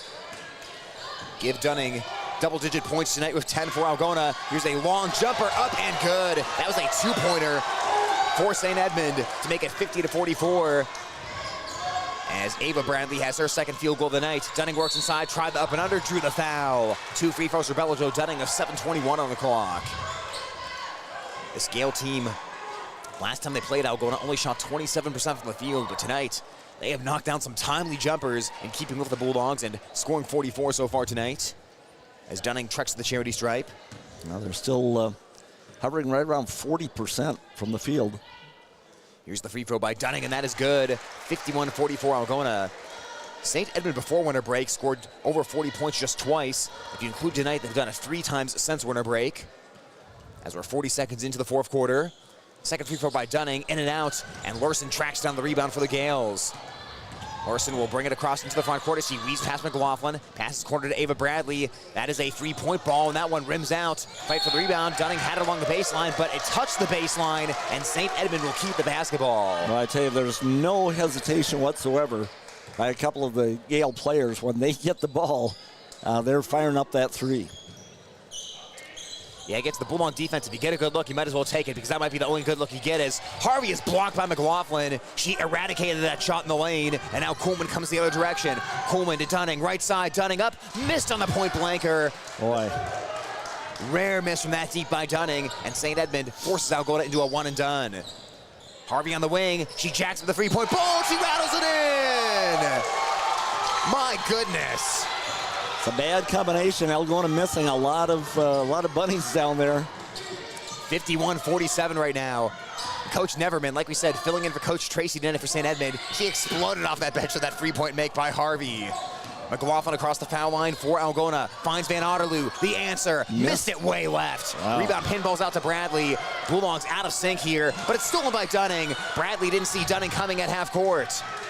Bulldogs have missed a lot of jumpers and very badly here to start off the fourth quarter. Now trying to settle down here and play some half-court offense. Coleman between the circles, bounces the pass to Dunning. Looking inside to Lauren McLaughlin. Tough right-hander up and in. Boy, she put a little English on that one. Had the right amount of touch to make it 53-47. 19 points tonight for Lauren. Need a stop or two in here. Bulldogs just trying to quell a little momentum here, and a timeout by St. Edmond. Gale's just not letting the Bulldogs grab any sort of semblance of a run. 53-47 right now with 5:51 left in the fourth quarter, and a timeout call as we will keep it right here. Well, sometimes, Greg, we talk each night the Bulldogs may have a different player step up and a different leading scorer, but in a game like this, sometimes you just go back to Order Reliable. And Order Reliable is Lauren McLaughlin and her three-level scoring. In the paint, in the mid-range, and from three-point land, she can do it all, and the Bulldogs are going to look to her down the stretch tonight. Yeah, I think so. Anna Larson, has done a terrific job trying to deny her the ball most of the night and really playing hard in defense. A lot of contact down low, and I think there was even a couple of times where Lauren was getting a little bit frustrated by the contact that she was getting. But that last play, a good illustration again of Bulldogs purposely trying to get it down low to her, and Lauren has that great length and control. She could turn away from the basket and still have the reach to get up over the defense and put up that shot. So veteran presence very important down the stretch here, and what is very possibly going to be yet another single-digit ball game here going toward the end. We're at 6 points difference right now, but still a lot of time to play. Algona last week, a 3-point win over Clear Lake, a 3-point win over Class 2A ranked Pocahontas area, and a 5-point win coming back in the fourth quarter against Iowa Falls Alden. Larson, edge of the paint, gets it over to Harvey on the elbow, make it to Palmer on the elbow. Palmer backs up outside beyond the perimeter. She'll get it over to Harvey on the wing with 13 on the shot clock. Harvey across the foul line, takes it in, floater no off glass, and McLaughlin spins in for the rebound. 53-47 Algona. Here's Coleman passing corner pocket to Schmidt. Now back to Coleman. Hayden McLaughlin posting up inside, but no window open there. Here's Dunning, top of the arc. Dunning wants to drive. She'll bounce the pass near side to Hayden McLaughlin, who had 15 fourth quarter points against Clear Lake on that Monday night win. Coleman looking around, 13 on the shot clock, passing right side to Lauren McLaughlin. Working into the paint, she takes it aggressive to the bucket. She got blocked, but she got fouled. Boy, what a hard charge to the bucket that time by Lauren McLaughlin, and she took some contact for it. She'll shoot two. Well, again, with our team playing as hard as the Gales are, they're going to be moving on defense, and if there's an opening, you've got to really attack it if you're going in. And I thought Lauren McLaughlin did a terrific job there. on that first dribble. She was taken hard into the basket. Free throw for Lauren McLaughlin. That one is no good. A little bit too strong on that, and score stays 53-47. Well, he talked about how hard Larson's playing McLaughlin on defense, and that's a veteran defender for St. Edmond, Larson, the 5'6" junior. And sometimes you stretch things out and say, what will the officials let me get away with here tonight? And that's a veteran player to be able to figure it out as McLaughlin's second free throw misses. Larson rips down the rebound and then lost the dribble. Lauren McLaughlin has the ball, feeds Hayden underneath. She's wide open and makes the layup. Well, again, what a break. Got the 2 points. You got the 2 any way you can take it. First, a rare 2 misses the foul line for Lauren McLaughlin, who's an 82% free throw shooter, and then St. Edmond just couldn't control that ball. Harvey, free ball, rims out. McLaughlin rips down the rebound at 4:45 left. Can the Bulldogs get some momentum here? Coolman up to Schmidt, finds Van Otterloo deep on the wing. Inside to Hayden McLaughlin, spins away from a defender, stumbled a bit, missed the shot, tapped around, and Larson has the rebound for the Gales. Big possession coming up right now. Algona by 8, 55-47. 4:27 left in the fourth quarter. Gales trying to pull a shocking upset here tonight. Here's Bradley in the corner. 3-point ball is short, and McLaughlin flies in for the rebound. And maybe the math is starting to even out. St. Edmond has gone cold the last few possessions. Yep, she traveled. But a travel by Hayden McLaughlin on the other end as she tried to drive in. Yep, had a good opportunity there, but didn't put the ball down in time. I think one thing we've seen, too, has been one and done for the Gales now in the last several possessions here. And those offensive boards were a big problem early. Bulldogs maybe a little bit more aggressive on the defensive glass right now. Yeah, and you've got to be. Otherwise, St. Edmond, they'll do what they did in the first half, which is get a ton of second chances. Halfway through the fourth quarter, 55-47 Algona. Palmer of 22 points tonight works the dribble for the Gales, right side baseline. Palmer tiptoes along the baseline, gets it up to Bradley. She catches, she shoots, and the free ball is short. Loose basketball, and Schmidt collects the rebound for Algona. Bulldogs a great job rebounding that loose ball. Now it's McLaughlin. Good job pulling back out there. Wanted to take it in initially into traffic, but like I said, a smart move to take that out here and work this possession for a good shot. Time's on the Bulldog side of 3:35 left in the fourth quarter. Algona can be very patient here in the half court. Schmidt at 15 on the shot clock, looking for Lauren McLaughlin. Ball got tipped away on the pass, though, and taken by Harvey. Bulldogs have only turned it over 13.4 times per game this season, but starting to pick up here tonight turnover-wise. Bradley driving down the lane, finds Larson. Larson at the foul line. Bounce pass over to the right side, just inside the perimeter to Flaherty. Hand off towards Palmer, launches the free, and finds the bottom of the net. Boy, did the Gales need that, as that breaks up a little drought there that was going on. 5-point game, give Palmer 25 points tonight. And the Bulldogs still have to find a way to grit it out down the stretch. Final 3 minutes of the fourth quarter. A lot of contact on Lauren McLaughlin. They're going to call up finally. They do call that foul. Boy, Larson is trying to deny Lauren McLaughlin the ball. I mean, she's given up 6 inches in height, and she's just scrapping against McLaughlin, but the officials finally said that was too much inside. Yeah. Just leaning into her really hard and pushing, and a little bit of advantage there. Is out of bounds to the Bulldogs. That foul was number 3 against St. Edmond. McLaughlin into the lane. Lauren hook shot up and good. 57-50 Bulldogs. 21 points by Lauren McLaughlin. 2:41 left in this one. Can the Bulldogs put away the Gales here in the final 2:37? Gales really need another bucket on this possession. They've hit some timely ones tonight. Bradley launches the three. It's an air ball. Hayden McLaughlin rebounds. It was a quick shot, though. Bulldogs coming the other way. And Hayden Coleman's pass goes to nobody. Tried to throw it in from half court and threw it out of bounds. That was quick, too. That's exactly what the Gales wanted you to do. And St. Edmond will take a timeout. We'll take the timeout as well. Sweaty palms time here from St. Edmond High School. It's Algona 57, St. Edmond 50 on KLGA 92.7. We've got more sports club members making this broadcast possible on Hometown and Home Country Radio. TAFE Wellness Center in Algona and Armstrong, keeping athletes in the game with chiropractic care. Take charge of your health. Lichter's Garage Door Service and new installations. A reputation you can trust. Call 515-295-5988. Ed Service Station. Service you can trust. J&J Custom Meats, continuing the traditions in Whittemore. Ulrich Construction. Let them do the work. Sports Club members bringing you this game. Hey Bulldog fans, this is Casey Van Otterloo. You're listening to Algona Girls Basketball on KLGA. 25 points by Chloe Palmer for St. Edmond, 21 by Lauren McLaughlin for Algona, and 2:24 left in the fourth quarter. It's Algona 57, St. Edmond 50. Bulldogs, Greg, just turned the basketball over, and the Gales have it back with 2:24 left. Yeah, you want to protect that lead right now and have longer shot clocks or running that shot clock down. So Hayden Kuhlman thought there was an opportunity for a lay-in, but miscommunication there. So you got to play good defense here, try to get another stop, and a one and done, hopefully. I noticed that last possession, Hayden Kuhlman really tight on Chloe Palmer, trying to deny her any opportunity. Yeah, you might as well face guard her now as Kuhlman is going to try to do that, but getting inside is Harvey, and she fell down. They tried to get the ball down on the block to Harvey, and she blew a tire for the traveling violation. Looked like she went to lean into Hayden McLaughlin that time, and Hayden gave up a little bit of ground, and Harvey just spilled out to the deck. That's a big turnover back the other direction. Kuhlman one step right of center. She explodes on the dribble, got to the rack, missed the layup. Schmidt tried to tap it out, but Larson had an ironclad grip on that rebound. Look out from behind Larson as Kuhlman almost stole that one away from her. Here's Schlenz, free ball quickly. That one rattles off and doesn't go down. Lentz, hard fought rebound for Algona. Kuhlman tried to go behind the back, lost the basketball. Harvey comes the other way, and she puts it up and in. And a timeout by Coach McLaughlin for Algona. And Coach McLaughlin not a happy camper right now with 1:47 left.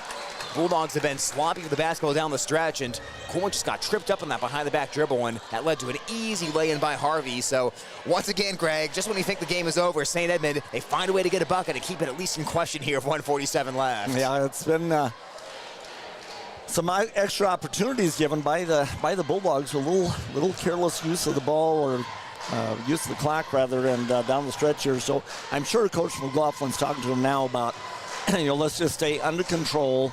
The pressure's on them, so we need to just take care of the ball, look for a good shot, but use up some clock here. 1:47 left, and now St. Edmunds, give them credit. They, regardless of the outcome here tonight, they're really playing loose and playing hard, and they've got some big shots to fall for them tonight. Bulldogs need to just avoid the turnovers right now. The Gales were blown out by Algona, 77-34, back on December 17th. Different game tonight and different Gale team, one that has greatly improved since that time. Lauren McLaughlin into the front court. Larson almost had the knockaway as the Bulldogs do get the ball across half court. Larson was aggressively hunting out the steal that time against the 6'2" Lauren McLaughlin. Kuhlman top of the arc. Kuhlman downhill, got to the rack. Ball got stripped, but she got fouled with 1:30 left in this one. That's foul 4 against St. Edmond. That was in the act of shooting as Kuhlman will cue up 2 free throws. Happened quickly enough. That foul was personal foul number 4 on Peyton Bradley, so now you've got to be smart here for St. Edmond. Peyton Bradley's been one of the key offensive weapons tonight alongside Chloe Palmer, so you want to make sure if you do get into a foul game here, Bradley's not the one doing it, as Kuhlman makes the free throw to make it 58-50. Bulldogs were just 7 out of 14 from the line tonight. Right now, 8 out of 15. Second free throw for Kuhlman. She splits the pair, fight for the rebound. Lauren McLaughlin trying to save it in, but she threw it to Harvey. A great effort by Lauren McLaughlin, but couldn't control the rebound. It's a 6-point margin, and most importantly, 2-possession game. Palmer trying to shake loose, gets the top of the arc to Harvey. Started to drive, then feed Schlenz deep on the right wing. Schlenz to the top of the arc.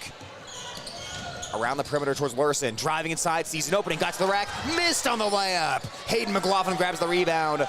Larson had an open window, but came in a little bit hot that time and out of control. And now 1:01 left. Do you start thinking about a foul here soon if you're St. Edmond? Bulldogs will burn clock otherwise. Lauren McLaughlin to Hayden Kuhlman to 55 seconds left. Gales have elected to play defense. 20 on the shot clock, and then Lauren McLaughlin is fouled. Larson bumped into her back late in that shot clock as the Gales couldn't get the steal. 51 seconds left in the quarter.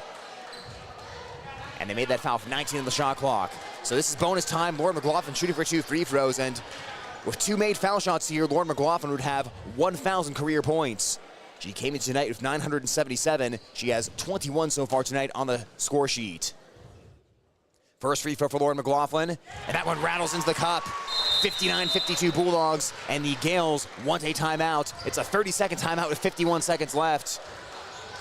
What a game here tonight. Don't forget, folks, we've got a boys game coming up after this as well. The Bulldogs and the Gales, of course, played a hard-fought boys game last time these teams matched up, but now it's simple. For the Bulldogs, it hasn't been a great free throw shooting night, but you're a good free throw shooting team. Make your foul shots down the stretch.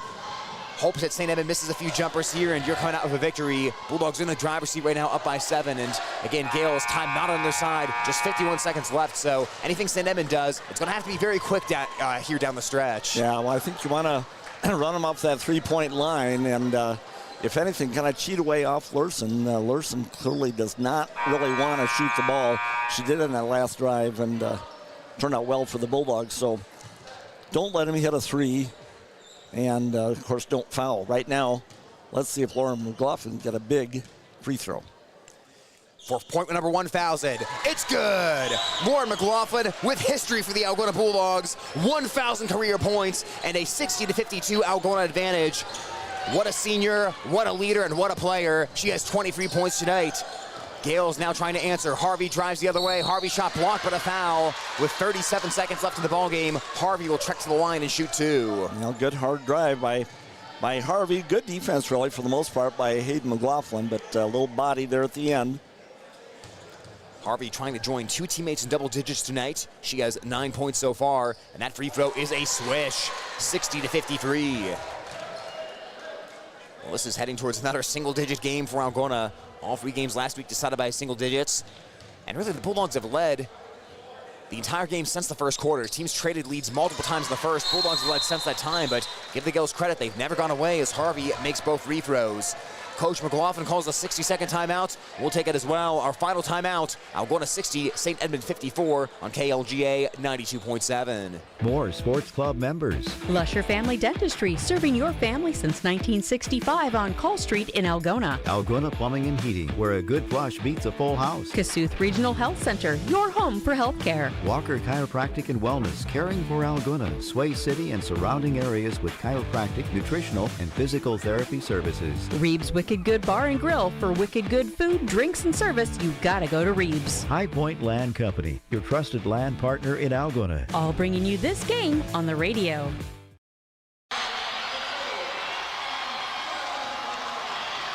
Hey Bulldog fans, this is Bella Jo Dunning. You're listening to Algona Girls Basketball on KLGA.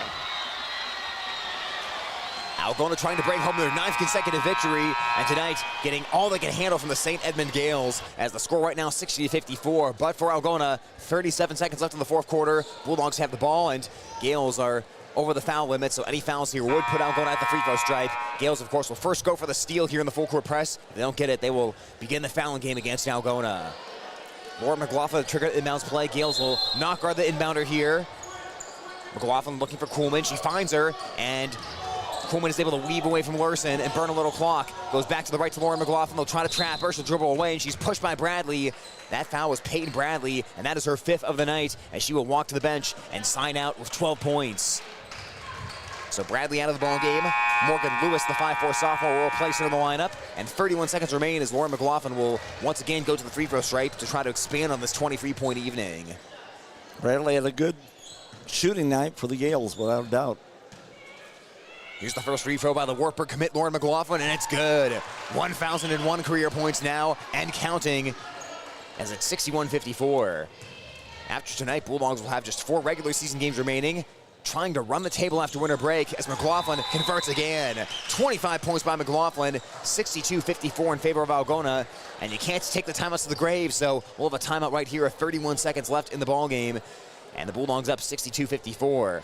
But it's McLaughlin tonight with 25 points, Hayden Kuhlman of 12, and Bella Jo Dunning of 10. 3 Bulldogs in double figures. This is the 7th time this season the Bulldogs have had a game where 3 or more players have scored 10+. And even though Lauren McLaughlin's kind of been the standout star tonight at 25, I think you always go back to the balance of Algona. A different player could lead you in scoring every night. They've had a lot of games where it's multiple players in double figures, including tonight, and that's a big part of what gives this Algona team their identity. They're so balanced, and you've got to respect all 5 players on the court on a given time. Yeah, absolutely. And you can see again how much attention Lauren McLaughlin is getting tonight. A lot of physical play with her defensively by the Gales, and again doing what they can to try to deny her the ball and force somebody else shoot. But yes, that's what makes good teams good. If there's somebody else and hopefully multiple kids that can score the ball, and Algona does have that.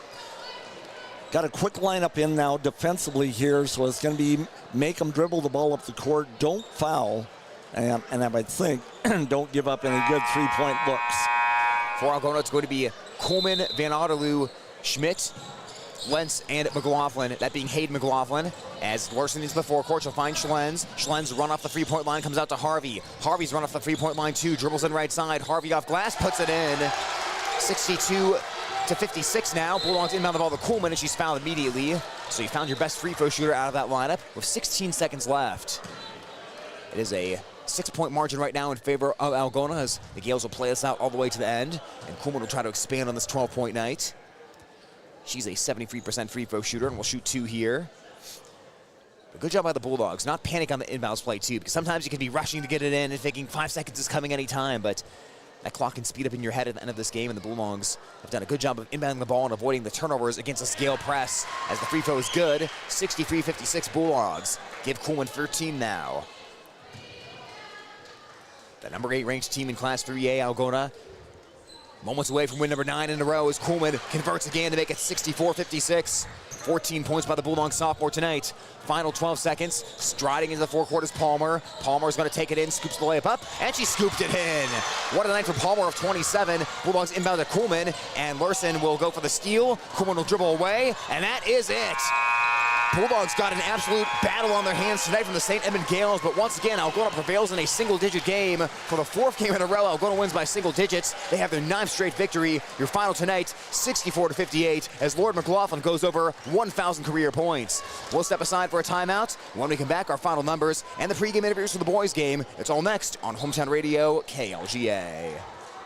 When you need cash on the go, there's no need to pay a surcharge fee with MoneyPass. Iowa State Bank is proud to be part of the MoneyPass network of surcharge-free ATMs found nationwide. Look for the green and blue MoneyPass symbol on over 32,000 ATMs across the nation. Or find an ATM near your vacation spot or travel destination at MoneyPass.com. MoneyPass, another way that Iowa State Bank helps people succeed. Member FDIC. Thank you to these Sports Club members bringing you this game on Hometown and Home Country Radio. Good Samaritan Society, Algona's senior housing and services rooted in God's love. Feed Mill Coffee Company, Algona's locally owned coffee shop. Tangle Salon for all your cuts, colors, hair extensions, and massage therapy needs. Schindler Lawn Care and Landscaping, 515-320-3840. All bringing you this ball game. Thank you to these Sports Club members bringing you this game on Hometown and Home Country Radio. Good Samaritan Society, Algona's senior housing and services rooted in God's love. Feed Mill Coffee Company, Algona's locally owned coffee shop. Tangle Salon for all your cuts, colors, hair extensions, and massage therapy needs. Schindler Lawn Care and Landscaping, 515-320-3840. All bringing you this ball game. For over 40 years, Northwest Iowa Bone, Joint, and Sports Surgeons have maintained one mission: to provide excellence in orthopedic care. Their team of 9 physicians offers specialized care in everything from arthroscopic same-day surgery to joint replacement, as well as hand and foot surgery, and have an orthopedic surgeon on call 24/7. Healthcare isn't about appointments, it's about taking care of people, and that's their specialty. Visit Northwest Iowa Bone, Joint, and Sports Surgeons on the web at nwiabone.com.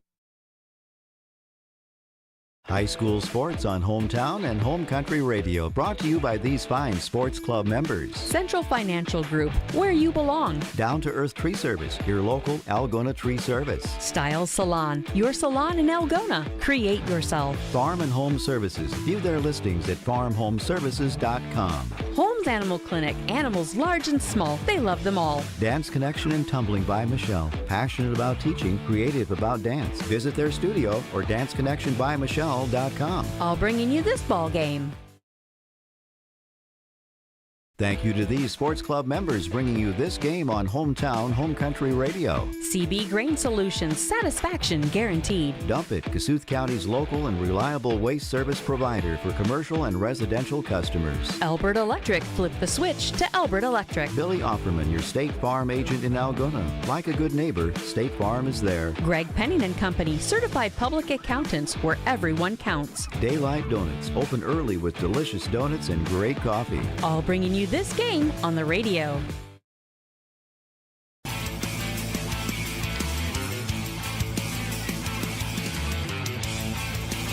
Back here at St. Edmond High School, wrapping up game number 1 of our basketball doubleheader. It's the Algona Bulldogs 64, St. Edmond Gales 58. Bulldogs improved to 14-3 of the victory and at 9-0 in the NCC. St. Edmond falls to 5-9 overall, 1-7 in the North Central Conference.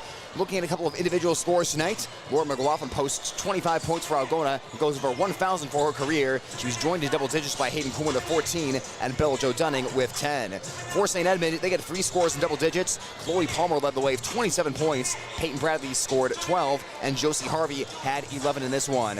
Our scoring by quarter tonight, Bulldogs had a 17-12 advantage after 1. Algona outscored St. Edmond 14-13 in the second quarter as the score is 31-25 at halftime. Then it was perfectly even in the second half. Both teams scored 17 points in the third quarter. Both teams scored 16 points in the fourth quarter, and that leads to our final score in this one, 64-58. Again, I'm Tyler Lance alongside Greg Stewart, and Greg, it was a great effort tonight by St. Edmond. They did not have their head coach, CJ Tracy. Sean Neverman was filling in as the head coach in this one, and much like we saw in the first matchup, the Gales played up a lot of effort, but they had a better shooting night tonight against Algona, and that effort was a sustained full 4 quarters. Bulldogs got an absolute battle on their hands in this one, and you've got to tip your hat to the Gales. That is about as big of an effort, as much energy expended as I think I've seen any team put out against Algona. So I think we just start off by saying there's maybe people aren't big into moral victories, but that's about as close as you can get for St. Edmond. They played excellent tonight. Yeah, they really did, and it's kind of fun to see because it's a program that's been down for a little while, and the first half of the season didn't go very well. They've got a little momentum after Christmas, as you said, won 4 ball games out of 7, and now come into this one, and I really like the attitude that the kids, I'm talking about St. Edmunds now, showed on the court. Really went after the Bulldogs, played hard on both ends of the court. There was no hesitation by a couple players on the 3-point shots, and I've got them taking 30 3-point shots tonight, St. Edmunds. So the majority of their shots were outside the arc. They hit 8 of them, which tonight was double Algona. Algona only 4 threes tonight, which is a little low for them. And, the Gales didn't win the ball game, but I think this is definitely one that adds to their momentum as they build confidence in that program, and really gave Algona a good shot tonight. Big part of that was their hustle, the offensive boards. At the end of the night, I've got Algona actually with 1 more offensive board than St. Edmunds. Bulldogs did a nice job in the second half in particular in limiting that. I've got St. Ed's with only 3 offensive boards in that second half, none in the fourth quarter. So, hats off to the Bulldogs for making it one and done, but again, hats off to the Gales, man. That last quarter, they made 6 out of 15 from the floor, including a couple of threes. As I mentioned, they had 8 for the game and really helped keep them in it. Neither team hit 20 turnovers tonight, just 15 for the Gales unofficially and 12 for Algona. So both teams did a decent job taking care of the ball, although it was a little bit sloppy at times, a little bit ragtag, especially I thought as the Bulldogs trying to protect that lead in the second half. Sometimes tried to force things that weren't quite there. Big thing, as always, in a close game is free throws down the end.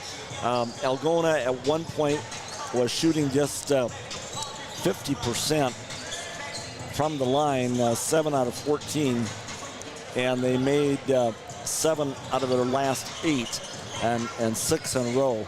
To close this one out, Lauren McLaughlin with 4 straight, and then Hayden Kuhlman hit her last 2 after starting the streak by making 1, missing 1. But 7 out of 8 down the stretch really made a big difference in whether this was going to be a game where the Gales could come down, throw up a 3 with a chance to tie, or throw up a 3 with a chance to get back in it. And the Bulldogs managed to hold them at arm's length at the free throw line, and then, as I mentioned, take care of the boards better, especially in the fourth quarter. Well, it's like they used to say in Oakland, just win, baby, and the Bulldogs did that tonight. Final score, 64-58, as Algona tops St. Edmond for their 9th win in a row. Right now, we're going to get to our boys pregame here. We talked with Algona head coach Jared Cecil earlier today. He'll get you ready for the boys game right now on Hometown Radio, KLGA.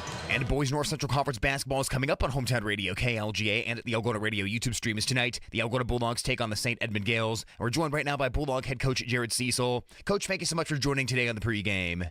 Yeah, absolutely. Thanks for having me, Tyler. Coach, as we start off the show here, just talk to me a bit about this past weekend. It seems obviously riding a 2-game win streak right now, and you guys had a couple of days to get back to practice before preparing for a game against St. Edmond. So what's been the big focus leading to this ball game for the Bulldogs? I would say the big focus, even last week and then into practice yesterday, is trying to build some momentum, and we're always trying to take steps forward. We really talked a lot about as we focus on more details, more things to work on, that we don't take steps backwards anywhere. And so that's when we talk about momentum. It's not always in the win-loss column, but certainly in how you play and some of the details that we've been working on and trying to build since the beginning of the season. So that's been the biggest thing, like I said last week and again yesterday in practice, is the things that are working, the things we're improving on. Keep those sharp, keep those moving forward, while also always trying to build up another skill as we go. So trying to balance both of those right now. And, Coach, as we talked about on Saturday, obviously a big part of this 2-game win streak has been a couple of huge games by Ben Helmers, with 51 points against Pocahontas area and then 36 against Iowa Falls Alden. But I think looking back at those box scores, one thing that was really impressive about those games was he did it efficiently in both those games. Really good shooting percentages. So as you kind of look at what's a good shot in your offense and what's a good shot for Ben, a good shot for him might be a little different than a good shot for someone else. But how do you sort of look at that as far as just making sure he's having an efficient night and he's taking good shots? Absolutely, and you're right. He's super efficient the last few nights out. And you mentioned the field goal percentage, his free throw percentage has also been there. So, and he's found himself at the line quite a bit. So Ben's really dialed in right now and working for himself to be in the right spot and taking those quality shots. A couple things depend on what another team is playing as far as defense, but part of our schemes rely on us getting them the ball in the right spot. So a paint touch where you're on the move and you catch it is a whole lot different than a paint touch that you have to drive to get there and then do some things at the end. So really looking to get all our guys, but as we're talking about, Ben, get the ball where we want it. Some of those high efficiency positions. So the free throw line area, right, is big, and then we call it the dunker spot, so it's just a little below the block and outside the lane, and zone or man, those are effective spots for a lot of kids, and obviously it's a closer shot. Usually it has a little more contact involved in it though, but just our guys identifying what's the right shot, and we often talk about what's the best shot for our team, not necessarily what's the best shot for each individual player. So Ben's certainly a part of that, as is the rest of the guys, or as are the rest of the guys that are working a little bit longer in the shot clock sometimes for that efficiency. And then obviously we like to get a run out once in a while, and that's a pretty efficient shot if we can sneak a guy loose and get out in front of a defense. We're talking right now with Algona Bulldog head coach Jared Cecil. Coach, now you start to see teams in the North Central Conference for the second time this season, and that gets underway tonight for the game against St. Edmond. What were a couple things that jumped out to you about the Gales from the first time you saw them back in December?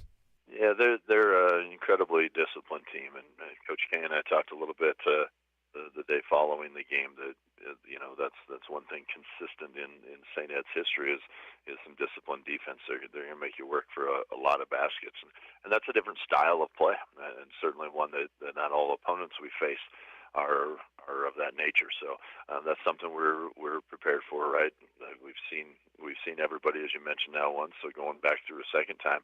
I really think for the guys and for our mindset is a great opportunity, maybe a measuring stick of where have we come since the last time we've competed. And I know they're building skills and getting better, as everybody should be this time of year. But really some things on their patient and disciplined defense. And then Hunter Horn's a great player on the offensive end of that. I didn't think we did a great job of keeping it out of his hands inside last time and keeping him off the offensive glass. When you look at his stats, we're not the only team that struggles to keep him with the ball out of the lane or keep him from getting some rebounds. But that's certainly a discussion point and the focus of some of our drill work last night, and something we're going to continue to work on and hope that we've taken a few steps forward with that tonight. Coach, wrapping up the interview along those same lines, what do you see as a couple of the biggest keys for a Bulldog victory in tonight's game? I think one of the keys is that kind of the portions of the game that we're playing at our pace versus the portions of the game we play at their pace. I mentioned their disciplined defense. They don't let a lot of fast break points go. So we want to try and push that envelope a little bit tonight and at least get more out of that than what St. Ed's is comfortable with. I think that's a big key to the game is that a good portion of the game we're controlling the pace more than they are, but really tough to do against them. And then the second thing is going to be cleaning up inside things defensively. So preventing the ball from going where a team wants to, at least on the first or second time, make them work a lot harder to get it where they want it to go, and then limiting second chances. And that's been something that we know we're working on. We know it's been a work in progress all year, but something we're continuing to try and develop is limit those second chances so we can get the ball back in our possession and go. Coach, we appreciate the time today and wish you best of luck in tonight's game. Thanks a lot, Tyler. Algona boys basketball coach Jared Cecil. When we come back, we'll get you closer to tip-off between the Algona Bulldogs and St. Edmond Gales on Hometown Radio KLGA. Continuing on with the pregame right now on Hometown Radio KLGA as the Algona Bulldogs take on the St. Edmond Gales tonight. And right now we're talking with St. Edmond head coach Adolf Korfer. Coach, first of all, we appreciate your time today on the pregame show. Let's begin by recapping your guys' most recent game as you guys picked up a win on Friday night, 66-58 over Clarion Goldfield Dows. So if you want to start us off, could you give us a recap of that game and some of your big takeaways from Friday night? Sure. One thing that I kind of expected and is that Clarion got better as the year went on. I know we beat them a little bit by a bigger cushion there early in the season, and they came out and really played well. So you can tell that they're getting better, and you can tell you're well scouted too. So when you're in a conference like this and you see people twice and then all the games are on huddle and things like that, you just got to expect a tougher battle the second time around. And they gave it. They played really well. And, Coach, with that win on Friday night, you guys picked up your 6th victory in a row, and it feels like the guys really have some momentum behind them right now. What do you feel some of the biggest keys during the 6-game win streak have been? Well, I think some other kids stepping up. Hunter's been carrying the ball, but he did score quite a bit there, but it was only after other guys stepped up and hit some shots and loosened things up for him to move around a little bit, and they do a good job of getting him the ball. So it's a team effort right now, and that's what we like, and hopefully we can keep building on that. And, Coach, you led me right into my next point because we do talk a lot about Hunter Horn, and rightfully so, but it does seem like each night a different guy stepped up around him. So can you speak on the mindset your guys have and how all the pieces fit together for you guys? We've got Jack McElroy's our point guard. He's doing a great job on the assist and the defensive side of the ball. We really put him on a lot of the better guards all the time, and he can continue to he'll pressure full court and try to get them out of their game as much as he can, and that's really important. And Jacob Koopman's been doing a good job. He's averaging around 10 rebounds a game and 11 points. Really a compliment to Hunter. Gets him the ball well, but can also score around the basket. And Grant Gallus has been doing a really good job. Just a lot of things, hitting some shots, and then defensively playing really well. And Andrew Clavy's been doing well. He's hitting some shots. He's starting to rebound a lot more, and that's what we need out of him. He's really an athletic 6'1" kid, and if he can keep doing that, that's really going to help us. And we bring Carson Bartfried off the bench, and he's been picking up his game. He hurt his knee there right before Christmas. Now he's starting to come back from that, and that's going to help an awful lot. And Ty Miracle comes off the bench and can provide some offensive spark, and he's picking up his defense a little bit. He's learning that the more defensive rebounding does, the more playing time he gets. So it's been a team effort, and if we can keep it rolling and keep stepping it up, that'll be good. Well, Coach, now it's another night of Northwestern Conference basketball as you guys take on the Algona Bulldogs, who you defeated earlier this season, 69-53. What stood out to you from that first game where you saw Algona earlier this year? Well, they got a good team. They're very athletic, and the Helmers kid is tough, of course. Everybody knows that. He's going to get his points. He's going to get his average. We just want to try to slow him down maybe a little bit, and then, defend as best we can and try not to give him second shots. That's the biggest thing. If we can hold him to mostly one shot, that'll be a really big key in this game. Coach, along those same lines as we wrap up, what do you see as the biggest key in this one or the biggest deciding factor for a St. Edmond victory? Again, it's defense, slowing those guys down a little bit. They got the Alley kid and Burns and Eishen and Mashty, and the Comfy kid and the Walker kid. All those guys are capable, very capable. And so if we can just slow them down and try to keep them off the offensive glass and then offensively move the ball and get it to the open man, those are both keys for us, big keys. Coach, we wish you best of luck in tonight's game and appreciate your time today on the pregame show. All right, not a problem. Thank you. That is St. Edmond head coach Adolf Korfer with his pregame thoughts. All right, we got Coach Kokendorfer's pregame thoughts in, and now it's time for tip-off between the Algona Bulldogs and St. Edmond Gales. Bulldogs 6-8 overall this season. They've won back-to-back games. Meanwhile, St. Edmond, they're ranked number 8 in Class 1A, a 12-2 overall record with 6 wins in a row. For Algona, it's the normal starting 5: Evan Alley, Ben Helmers, Jacob Burns, Nathan Mansky, and Jackson Eischen. For St. Edmond, they will counter with Andrew Clavey, Jacob Koopman, Jack McElroy, Grant Gals, and Hunter Horn. 4 juniors and 1 senior in that Gale lineup. At midcourt, possibly the 2 best players in the North Central Conference, Hunter Horn, the 6'4 junior, against Ben Helmers, the 6'4 senior. It's the Bulldogs and the Gales for the second time this season as St. Edmond tries to sweep the season series. Horn wins the tap, Gales head left to right, and we are underway from St. Edmond High School. Koopman controls the basketball here against the Algona zone defense, a 2-3 zone played by the Bulldogs.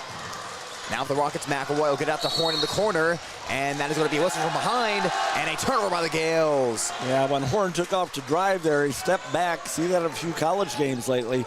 Stepped on the sideline on that attempt to drive. And that's the early formula for Algona. Make Horn catch the ball outside the three-point arc. Algona did that well earlier this season against the 6'7 Brady Harf, Hampton Dumont Cows. Helmer spins, help defense by Horn, and he peels the ball away. Took it right out of Helmer's pocket.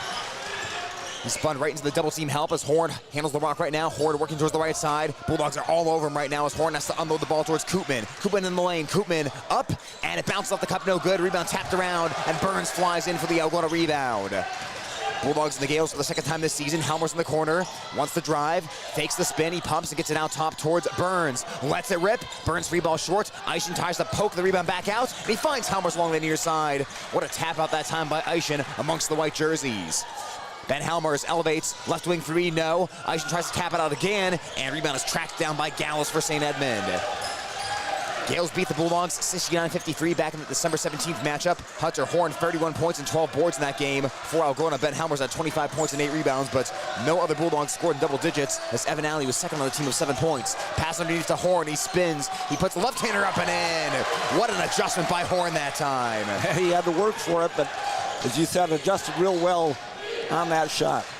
Horn averaging just under 24 points per game and just under 10 rebounds per game for the St. Edmond Gale team that won their first 6 games, then lost back-to-back against Zurich and Humboldt. Then they've won their next 6 since that time. Helmers right across the foul line, fades back for a 15-footer, and he sticks it. Ben Helmers ties the game at 2. Those are frustrating shots for the defense because they stopped and made him turn around, and he still scores on them.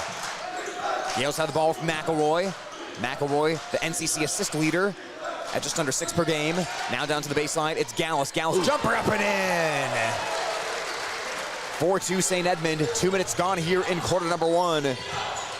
Gales and the Bulldogs 18-18 against each other. If you look back in this history to 2006. Eischen at the ball right now for Algona, comes out top towards Burns, now over to the right to Helmers. Some energy inside this gym right now.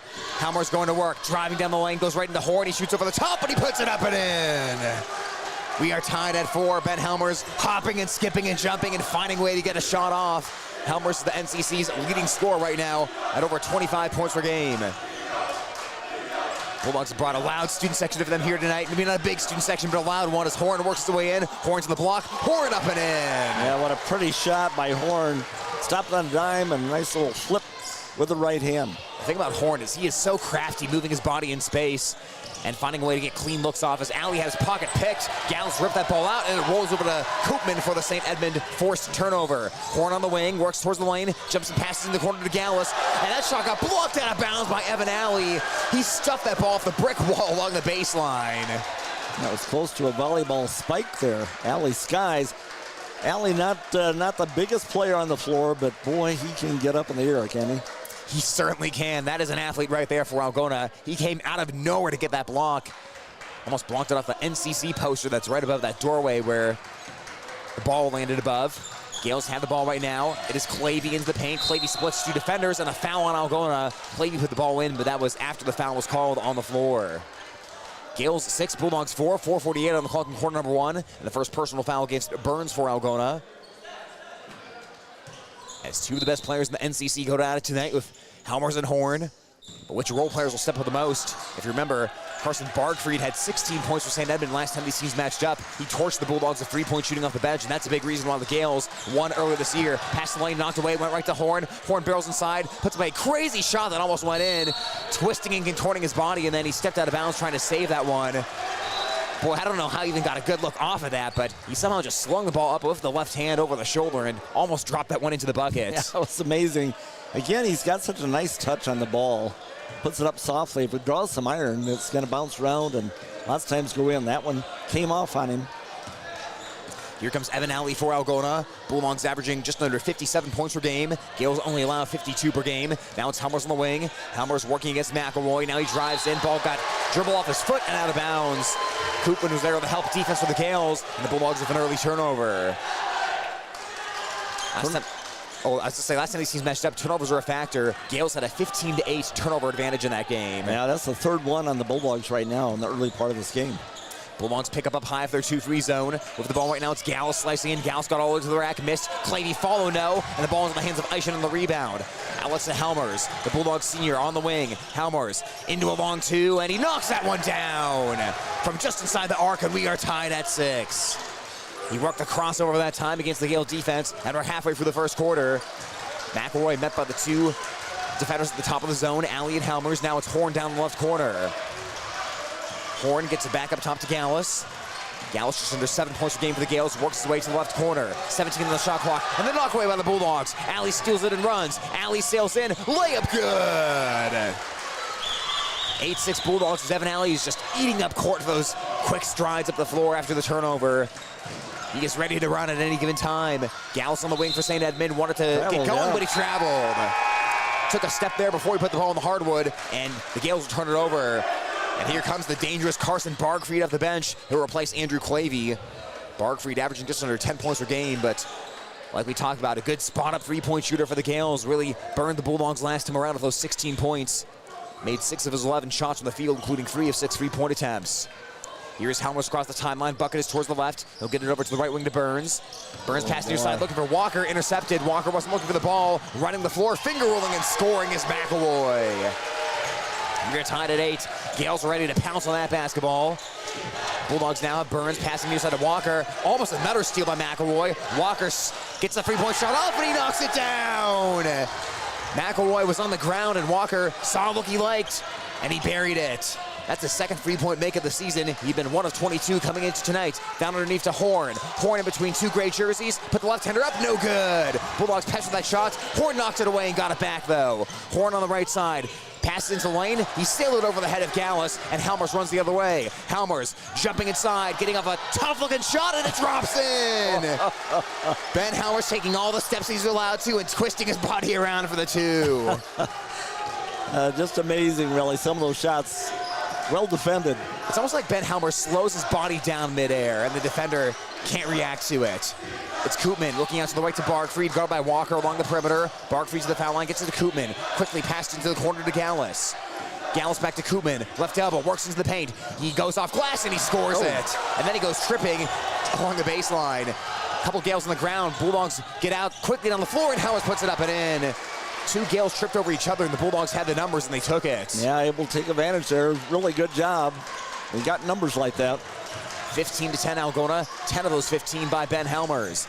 In the lane, drawing the foul is Gallus as he rocketed down the floor with 1:42 on the clock. This game taking a quick early tempo. That was an active shooting, so Gallus will shoot a couple free throws. He is just under 73% from the line so far this season for a Gale team that shoots over 66% from the charity stripe. 1:42 remaining in the first quarter, 15-10 in favor of Algona as first free throw is queued up by Gallus, and that one off the heel, no good. Score stays 15-10. Well, Gales are trying to go to state for the first time since 2012. They've been to state 13 times in their program history. That includes 1 title, which was won in the year 2000, and 4 runner-up finishes since then. And they are state ranked right now in Class 1A in the latest rankings, checking in at number 8 as that free throw rattles and drops through to make it 15-11. Sub coming in as Clavey will check in for Gallus. And the Bulldogs will have the ball back with 1:42 on the clock. Mansky inbounds to Alley, who gives the ball back to Mansky. It'll be Nathan running point here for Algona, bringing it across the St. Edmond logo. Jumps and passes near side to Eischen along the perimeter. Feeds Halmers back to the bucket. Halmers immediately double teamed. He lowers the shoulder. He kicks it out to Eischen. He catches and shoots. And line drive the three. Rebound is snatched down by McElroy, and he outlets quickly to Bargfried. Bargfried wearing the white leg sleeves, looking back up top. And ball got kicked by Alley. Alley jumped high in the air, and his leg was about chest level with Bargfried. That's having to knock that ball down. Gales maintain possession off the kick ball by Algona. 27 on the shot clock. It's McElroy up top, lobbing it over to Clavey. Sets himself for a three-point look, and he swishes it. 1 point game, 15-14. Past 4 points going to the Gales. Alley across half court. Just under 10 points per game for Algona. Dribbles between the legs, steps back and passes corner pocket to Walker on the right side. Walker in front of that Gale student section, which has made a lot of noise early in this game. Up to Walker. Ball got dislodged by Bargfried, but there's going to be a foul on the play as Bargfried bumped a little too much of Walker that time. Pick up the third foul by the Gales. Bulldogs will inbound with Mancy from in front of the St. Edmond bench. Making their way through the NCC the second time around. Gales being the first team the Bulldogs have seen for a second time this season. We'll see Webster City again later this week. Ball inbounds to the backcourt to Evan Alley with 53 seconds left in the first quarter. Alley between the circles, shovels it left to Walker on the wing. Walker will drive towards the baseline, gets cut off by Clavey as they'll bring it back outside, and now works the dribble around towards the right. Across the foul line goes Walker. Walker off glass, missed the shot, fight for the rebound. Eischen trying to peel it away, but Horn grapples it out of his hands and finds Bargfried. Outlet down the floor, finds Koopman. One-on-one with Alley. Koopman up and under. He missed on the shot. Alley did a great job not fouling. Clavey cleanup though, and Clavey draws the foul. With 27 seconds left in the quarter. Boy, Koopman had that move take just long enough where Clavey was able to catch up to get down the floor and be there for the offensive rebound, and he'll head back to the charity stripe. Clavey, prior to tonight, had only attempted 2 free throws. He had made both of them. As he'll try to tie the game and give the Gales the lead here. The first free throw will not tie the game as it bounces off to the right, and the score 15-14 Algona. Hardly a chance to sit back and take a deep breath here in the first quarter, but you would expect nothing less in this highly competitive boys North Central Conference as Clavey splits the pair and ties it at 15. Shot clock now off, and the Bulldogs can work for the final shot. Ben Helmers with 10 points so far tonight at the controls for Algona. Scored a school record 51 points on Thursday against Pocahontas area last week as he finds Eischen underneath to Mansky, and was Mansky out of bounds? Yeah. He was. They say that he bounced the ball, I think, on the baseline there. Tough break because the Bulldogs ran that play very well. Yeah, they tried to go a little quicker than St. Edmond was thinking they would. As weaving the other way is McElroy. McElroy looking across to Clavey, and pass jump by Mansky. Mansky finds Helmers in transition, slicing to the lane, got to the rack and drew the foul. With 2.6 seconds left, Ben Helmers will shoot 2 free throws. And Ben Helmers crosses over there to the right side and came back with his left hand. That was going to be a twisty, turny shot as well, but got fouled on the attempt. Big turnover, though, for the Bulldogs. Ben Helmers knocks down the first free throw. Like you said, 51 points against Pocahontas area, then followed it up with 36 points against Iowa Falls Alden. And a big key in those games, Helmers was 17 out of 23 from the free throw stripe just in those 2 games. Second free throw, Helmers, that one rattles and drops through. Big improvement at the foul line for Ben Helmers, and he has 12 points. Gales will inbound the ball. It's McElroy, three-quarter court heave, off glass, no good. And that is the end of a frenetic first quarter from St. Edmond High School. It's Algona 17, St. Edmond 15, moving to the second on Hometown Radio KLGA and the Algona Radio YouTube live stream. Thank you to these sports club members bringing you this game. Runkey Brothers Full Service. Experience the Runkey Brothers difference for all your auto service and repair needs. Nutrient Ag Solutions of Irvington and Laverne for all your crop input needs. Erpelding Boyd & Company CPAs. They're not just about taxes. Hy-Vee. Use the Fuel Saver card. Fill your cart, fuel your car. North Iowa Appliance Center, Highway 18 East in Algona, where they sell the best and service the rest. Erpelding Excavating Enterprises. Let them take care of your grading, excavating, and drainage needs. All bringing you this ball game. Hey Bulldog fans, this is Ben Helmers. You're listening to Algona Basketball on KLGA. The gym rocking here inside of St. Edmond High School, and the pace breakneck so far. Algona 17, St. Edmond 15, behind 12 points by Ben Helmers here on Hometown Radio KLGA. Well, the strategy for the Bulldogs has been pretty simple. Force some turnovers, get out and run the floor, and capitalize on the transition opportunities. So far, mission accomplished, but now it's onto the defensive mission as well. And that is keep Hunter Horn away from the painted area. Yeah, they've done a decent job with that. Horn has really had to work for any opportunity he's had. turnovers both ways. Bulldogs turned it over 6 times that first quarter. Got 4 out of the Gales. Bulldogs have basketball to start the second quarter. Back up by Evan Alley. Missed the layup. Mansky falls and he puts it off glass. Score by Mansky to make it 19-15. Bulldogs defending the bucket on the right side. Clavey elevates for a 3. He missed it. Bulldogs dared him to shoot it and he took the dare. And Helmers controls the rebound. Helmers passes near side to Eischen. Around towards Mansky. Mansky to Helmers on the perimeter. Helmers moving towards the center of the court. Working against Horn. He floats. He banks. And that could be an offensive foul, and it is. You can get bent on those sometimes because he flew his body into the paint that time, and the Gale was able to draw the charge on Helmers. That'll be his first personal. Yeah, nice job defensively that time by Bargfried, wasn't it? It was Bargfried. Got himself in position down low, and Helmers got by the first 2 guys, elevated, and Bargfried didn't move. 4-point Algona advantage. Eischen with the knockaway, and nearly another Gale turnover as Clavey is able to pick up the loose basketball. Clavey slicing in, dealing near side to Bargfried. He catches, shoots, and the free ball is short. Almost pinballed in. Ball got tapped around, and Alley has the rebound. Quickly finds Helmers in transition. Helmers floater from the lane off the back of the cup. Got his own miss back. Helmers tries to pivot between defenders, and he got tied up and fouled on the arm. Don't believe that was an act of shooting. I think they called that as he was going down, but Ben Helmers continues to fight for every missed basket, and he has not missed a whole lot of baskets the past couple of games. No, absolutely not. Nice hustle that time. Put the first one just short off the front of the rim, but stayed aggressive, picking it up on the floor and got the tie up out of it. Mansky into Alley. Ben Helmers this season accounting for 41% of the Bulldog points. Alley tried a big step back, and he wasn't looking. The ball got stripped out of his hands by McElroy, but that's turned right back over by the Gales. Boy, is this a back and forth. Helmers pulls up for a 3, rims out, and Horn snatches the rebound for St. Edmond. Hunter Horn into the forecourt, handling the dribble, jumping and passing over towards the left to McElroy. With 6:37 and ticking on the clock. McElroy towards the paint, gets turned back by the Bulldog defense, lobs it across to Clavey, jumps and catches and finds Bargfried, works the baseline, feeds Horn right side, spins it up and in. One of the few times they've been able to get the ball inside to Horn with an opening to the rim. And it was that quick ball movement that was able to make it happen for the Gales. Alley slices in his floater, missed everything, and Horn grabs the rebound. Here comes the run out. Horn to Bargfried. Bargfried trying to get it right back to Horn, but he got blanketed in the lane. He finds Koopman instead. Koopman got run into by Walker, and it'll be 2 free throws for St. Edmond with Algona leading by 2. Well, good job adjusting on the fly by Bargfried. He was clearly saying, where's number 34? And when he was blanketed, he saw Koopman doing a good job of locating himself on the left block. And now 2 free throws here for the junior. Koopman, a 76% foul shooter, number 5 in the North Central Conference in that ranking, as the first one rattles and drops through on the soft touch. 19-18 now.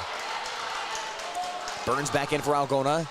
Alley goes to the bench. Walker to the pine as well as Landon Campy comes in. Sophomore Campy chipping in 4 points per game off the pine for Algona this season. And Koopman will try to tie this game at 19. And he does. 19 apiece with 6:08 left in the second quarter. And Gals will check in for Koopman. The Gales have already equaled last season's win total. They were 12-12 last season. Right now they are 12-2. They won 13 games back in the 2017-2018 season, trying to equal that here tonight. Burns on the right wing for Algona, guarded by Clavey. Burns took one dribble and bounces it near side to Mansky on the perimeter. Mansky left of the paint. Got cut off, blew a tire, but is able to shove the ball outside towards Eischen as he kept his dribble the whole time.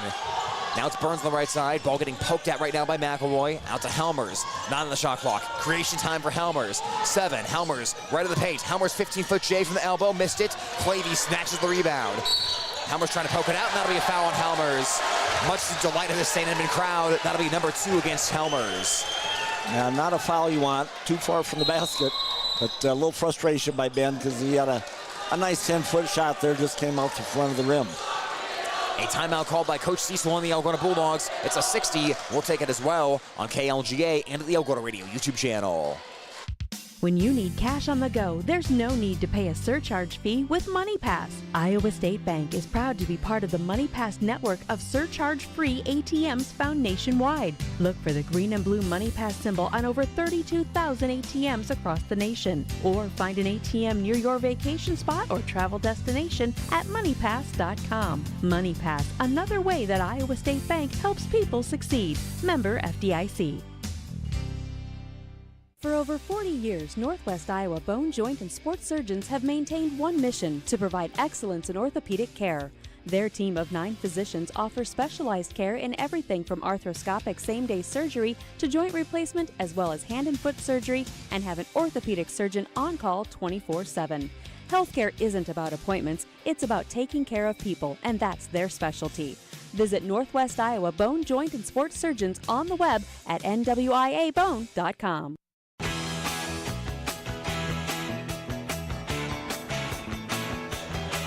As we come back here on Hometown Radio KLGA, the Gales get the ball across half court. Algona and St. Edmond tied at 19 in the second quarter. Horn fed in the lane. Horn, rare miss from the painted area. Loose rebound picked up by Mansky for Algona. Baseball pass up to Helmers. Got by everyone, and he's going to jam it!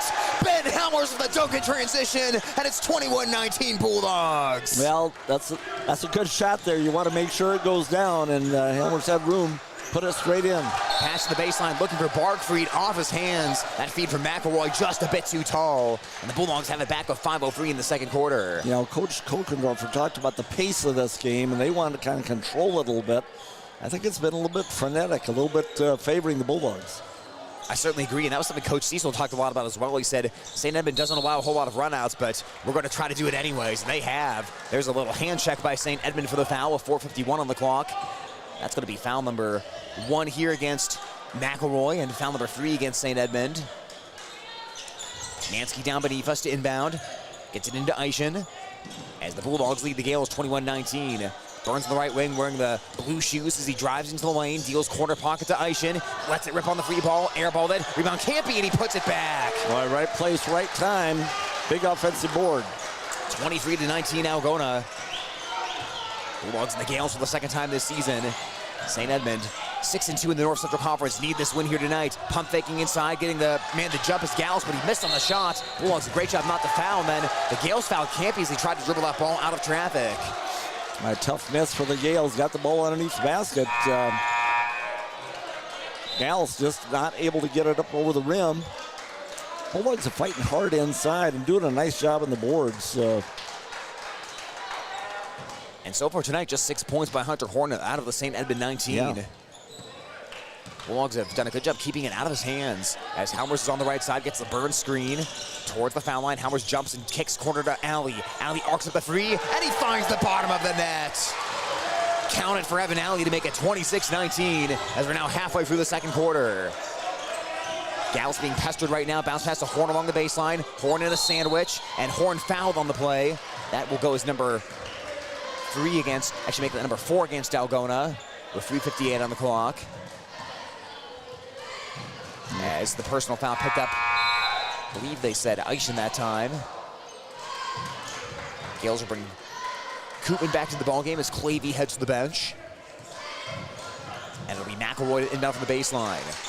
McElroy had 5 points and 9 assists in the last matchup between these teams. Bargfried on the perimeter. Bargfried drives in. Bulldogs stop him. Bounce pass goes to McElroy left side. McElroy will bring it back out top.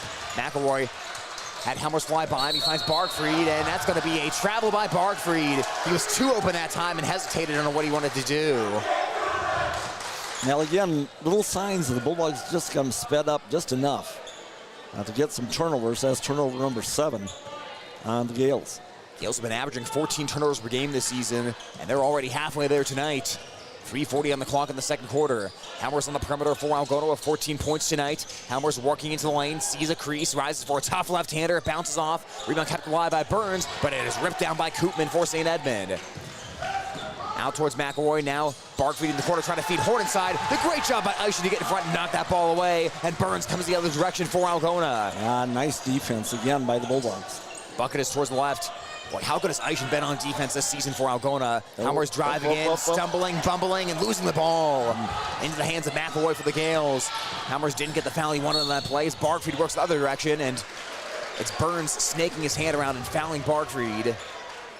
That will be number 5 on the Bulldogs, and Bargfried will shoot 2.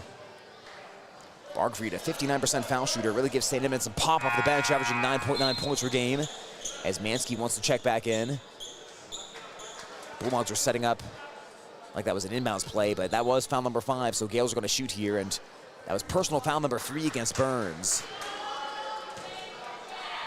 First free throw for Bargfried, and that one is off back iron, no good. And the score stays 26-19 Algona. Bulldogs won their past 2 games. They beat Pocahontas area Thursday night, 87-62. Topped Iowa Falls Alden on Friday in a wild game, 55-54. Second free throw for Bargfried, and that free throw is good, 26-20. Bulldog possession now, bucket is towards the left. It's Evan Alley up top getting the campy screen as Alley explodes down the lane and draws the foul. Good definitive move that time by Evan Alley as the Bulldogs stay in attack mode here tonight. They're taking the ball hard into the paint, and Alley will shoot 2. Yeah, challenge to that man-to-man defense. And again, Alley, a player that has tremendous speed there. Really a great jump on that first step. That's the thing for the Bulldogs. They know who they are at this point in the season as Alley cues up the free throw.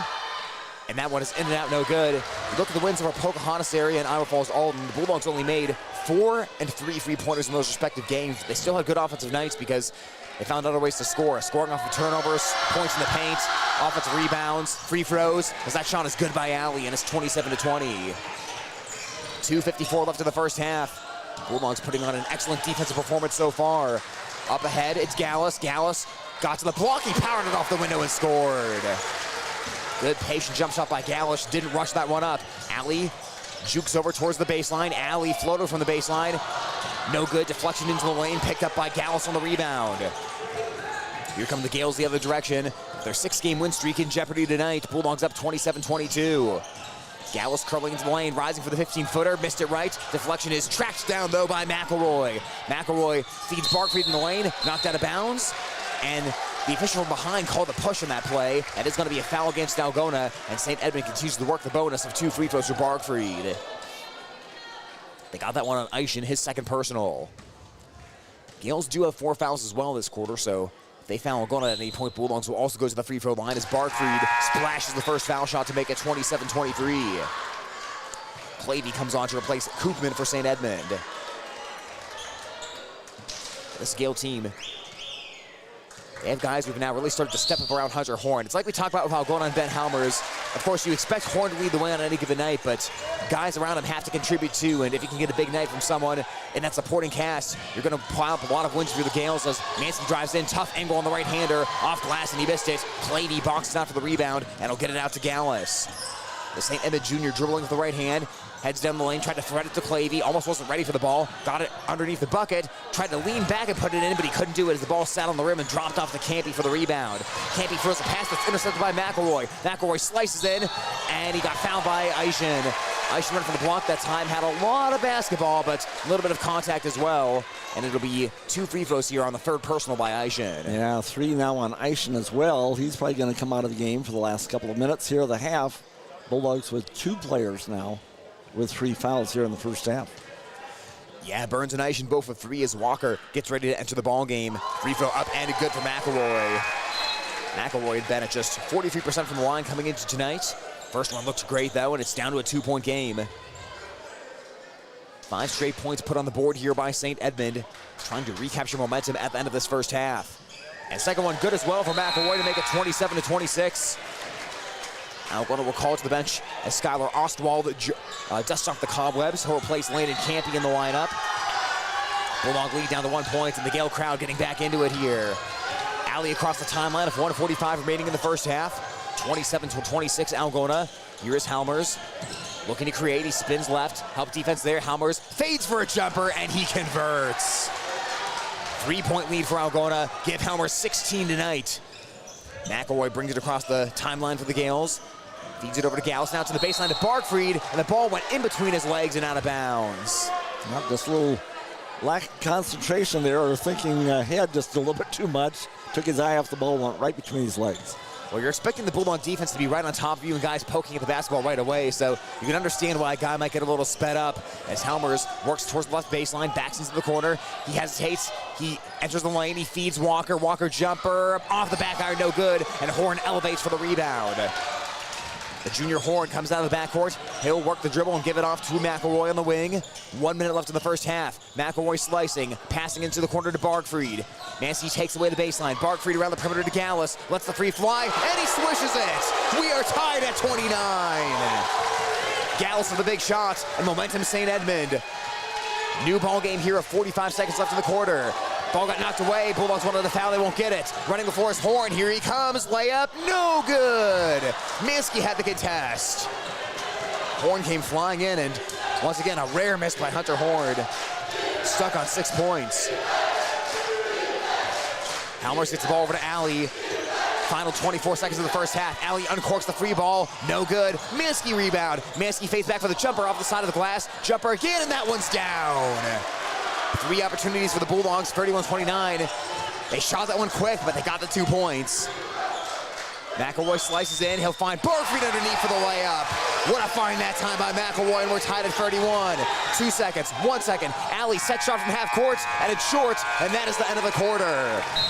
What a first half here from St. Edmond High School. The Bulldogs and the Gales exchanging body blows in this one. St. Edmond 31, Algona 31 on Hometown Radio KLGA and at the Algona Radio YouTube live stream. For over 40 years, Northwest Iowa bone, joint, and sports surgeons have maintained one mission: to provide excellence in orthopedic care.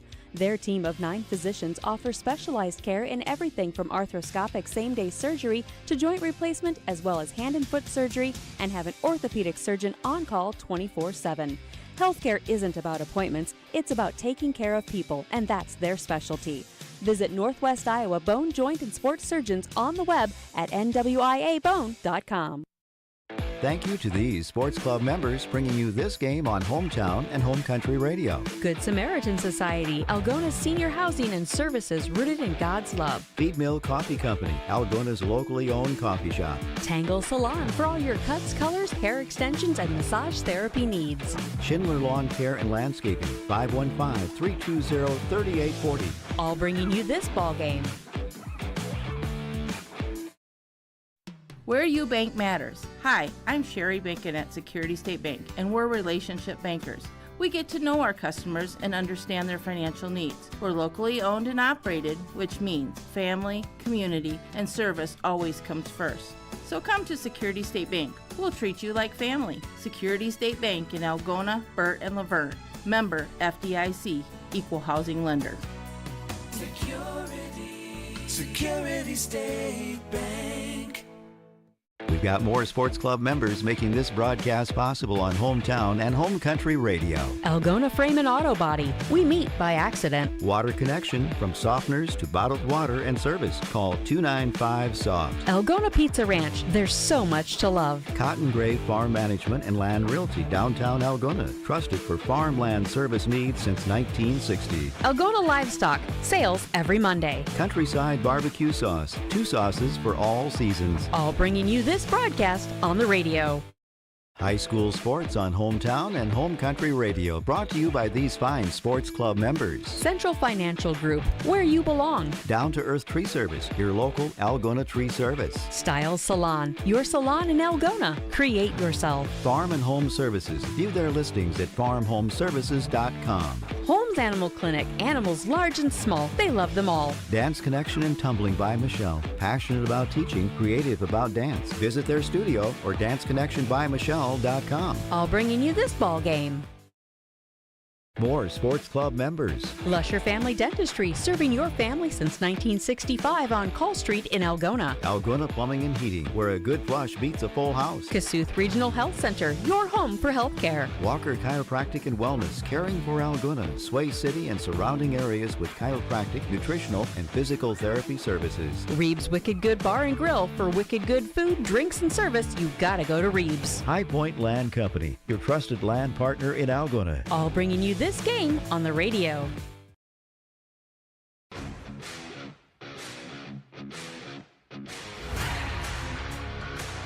Halftime right now at St. Edmond High School. The Algona Bulldogs and St. Edmond Gales in a knockdown, drag-it-out fight. 31-31 tie at this point in the ballgame. I'm Tyler Lance alongside Greg Stewart. Looking at the scoring by quarter, it was Algona with a 17-15 scoring advantage in the first quarter. St. Edmond had a 16-14 scoring advantage in the second, and we are tied at 31 apiece. Ben Helmer's 16 points lead Algona, and maybe the most important defensive stat, Algona has held Hunter Horn to just 6 points in the first half. But the Gales, they have found other ways to score. Some nice mid-range shots. Grant Gallus also had a good first half. Jack McElroy making a big impact as well. And St. Edmond hanging in there against Algona. This is a Gale team that's battling for their NCC title hopes. Right now, there are 3 teams left in the North Central Conference title race. That's Clear Lake with 0 NCC losses, Humboldt with 1 NCC loss, and St. Edmond, if they're 2 losses, they, of course, still have 1 more game to go against Clear Lake and Humboldt. So Gales, they've got to win tonight against the Bulldogs and then get wins over Humboldt and Clear Lake to win that conference title. But they're getting a big-time test here tonight from Algona, who, Greg, looks like the Bulldogs have carried a little momentum from last week into tonight. They're playing up a lot of energy in this game. That 2-game win streak has bred a little bit of confidence, and you're seeing a Bulldog team that is just really flying around the court and forcing the pace in this ball game. Yeah, they really are. That was one of the things that the coaches talked about, the pace of this ball game, and Algona has really dictated the pace. Really good defense being played both ways, but the Bulldogs really making it difficult on Horn to get any open looks underneath the basket, really making him work, and of course being physical down low has also resulted in some fouls, and that's played out to St. Edmond's benefit here at halftime, where they're 9 out of 12 from the free throw line, including 5 in a row down the stretch there. The Bulldogs just 3 out of 4 in that first half. But this is kind of the type of game I think we expected to see. Both these teams, over the years, have seen a lot of similar games down here between these two squads. St. Ed's so well coached, and they're going to play hard. And Algona, as you said, playing with some confidence here and energy and trying to shut off Horn. And for the most part, have been doing a really good job of that. And it's just been a fun game. Turnovers both ways. We got 11 on Algona, 9 on St. Ed's. Shooting from the floor, about even, both of them shooting 41, 42%. But the Bulldogs, with 8 extra field goal opportunities in that first half, 7 offensive boards in that first half that really helped them a lot. And of course, then St. Ed's lost some field goal attempts through the Bulldog fouls. So, I mean, really, the stats are pretty even here at halftime, and this is really a hotly contested game.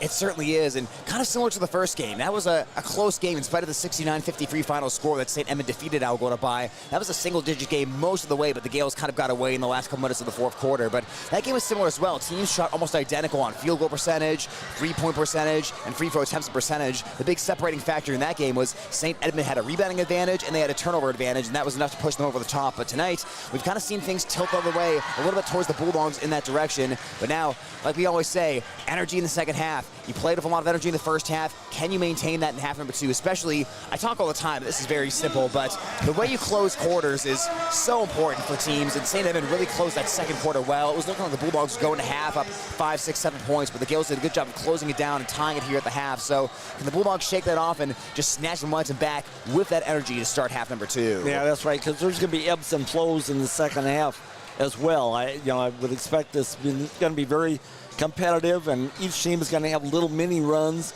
It's how you respond to those. Bulldogs did have a nice 27-20 lead there in that second quarter, and St. Ed's closed it then on a 11-4 run there in that second quarter.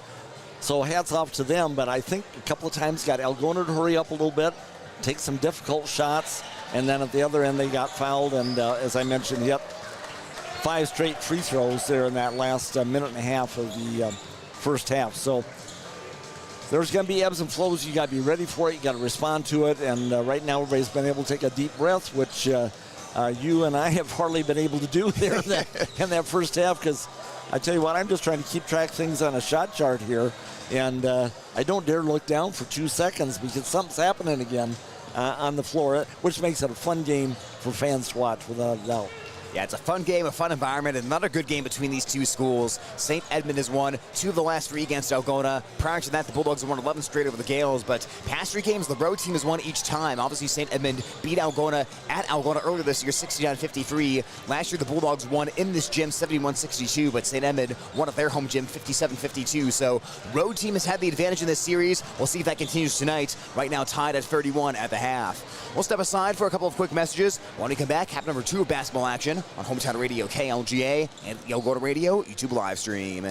High school sports on Hometown and Home Country Radio, brought to you by these fine sports club members. AK's Chrome Kitchen. When you come in, your family. Farmers State Bank is proud to be part of our community. Offices in Algona, Whittemore, and West Bend. Stroman Dental, giving you something to smile about. Bill's Auto and Truck Repair. Service is the difference. Trend Salon, your complete family hair salon. It's all about you. Oakcrest Funeral Services, celebrating a life lived. All bringing you this game on Hometown and Home Country Radio. When you need cash on the go, there's no need to pay a surcharge fee with MoneyPass. Iowa State Bank is proud to be part of the MoneyPass network of surcharge-free ATMs found nationwide. Look for the green and blue MoneyPass symbol on over 32,000 ATMs across the nation. Or find an ATM near your vacation spot or travel destination at MoneyPass.com. MoneyPass, another way that Iowa State Bank helps people succeed. Member FDIC. Thank you to these sports club members bringing you this game on Hometown and Home Country Radio. Good Samaritan Society, Algona's senior housing and services rooted in God's love. Feed Mill Coffee Company, Algona's locally owned coffee shop. Tangle Salon for all your cuts, colors, hair extensions, and massage therapy needs. Schindler Lawn Care and Landscaping, 515-320-3840. All bringing you this ball game.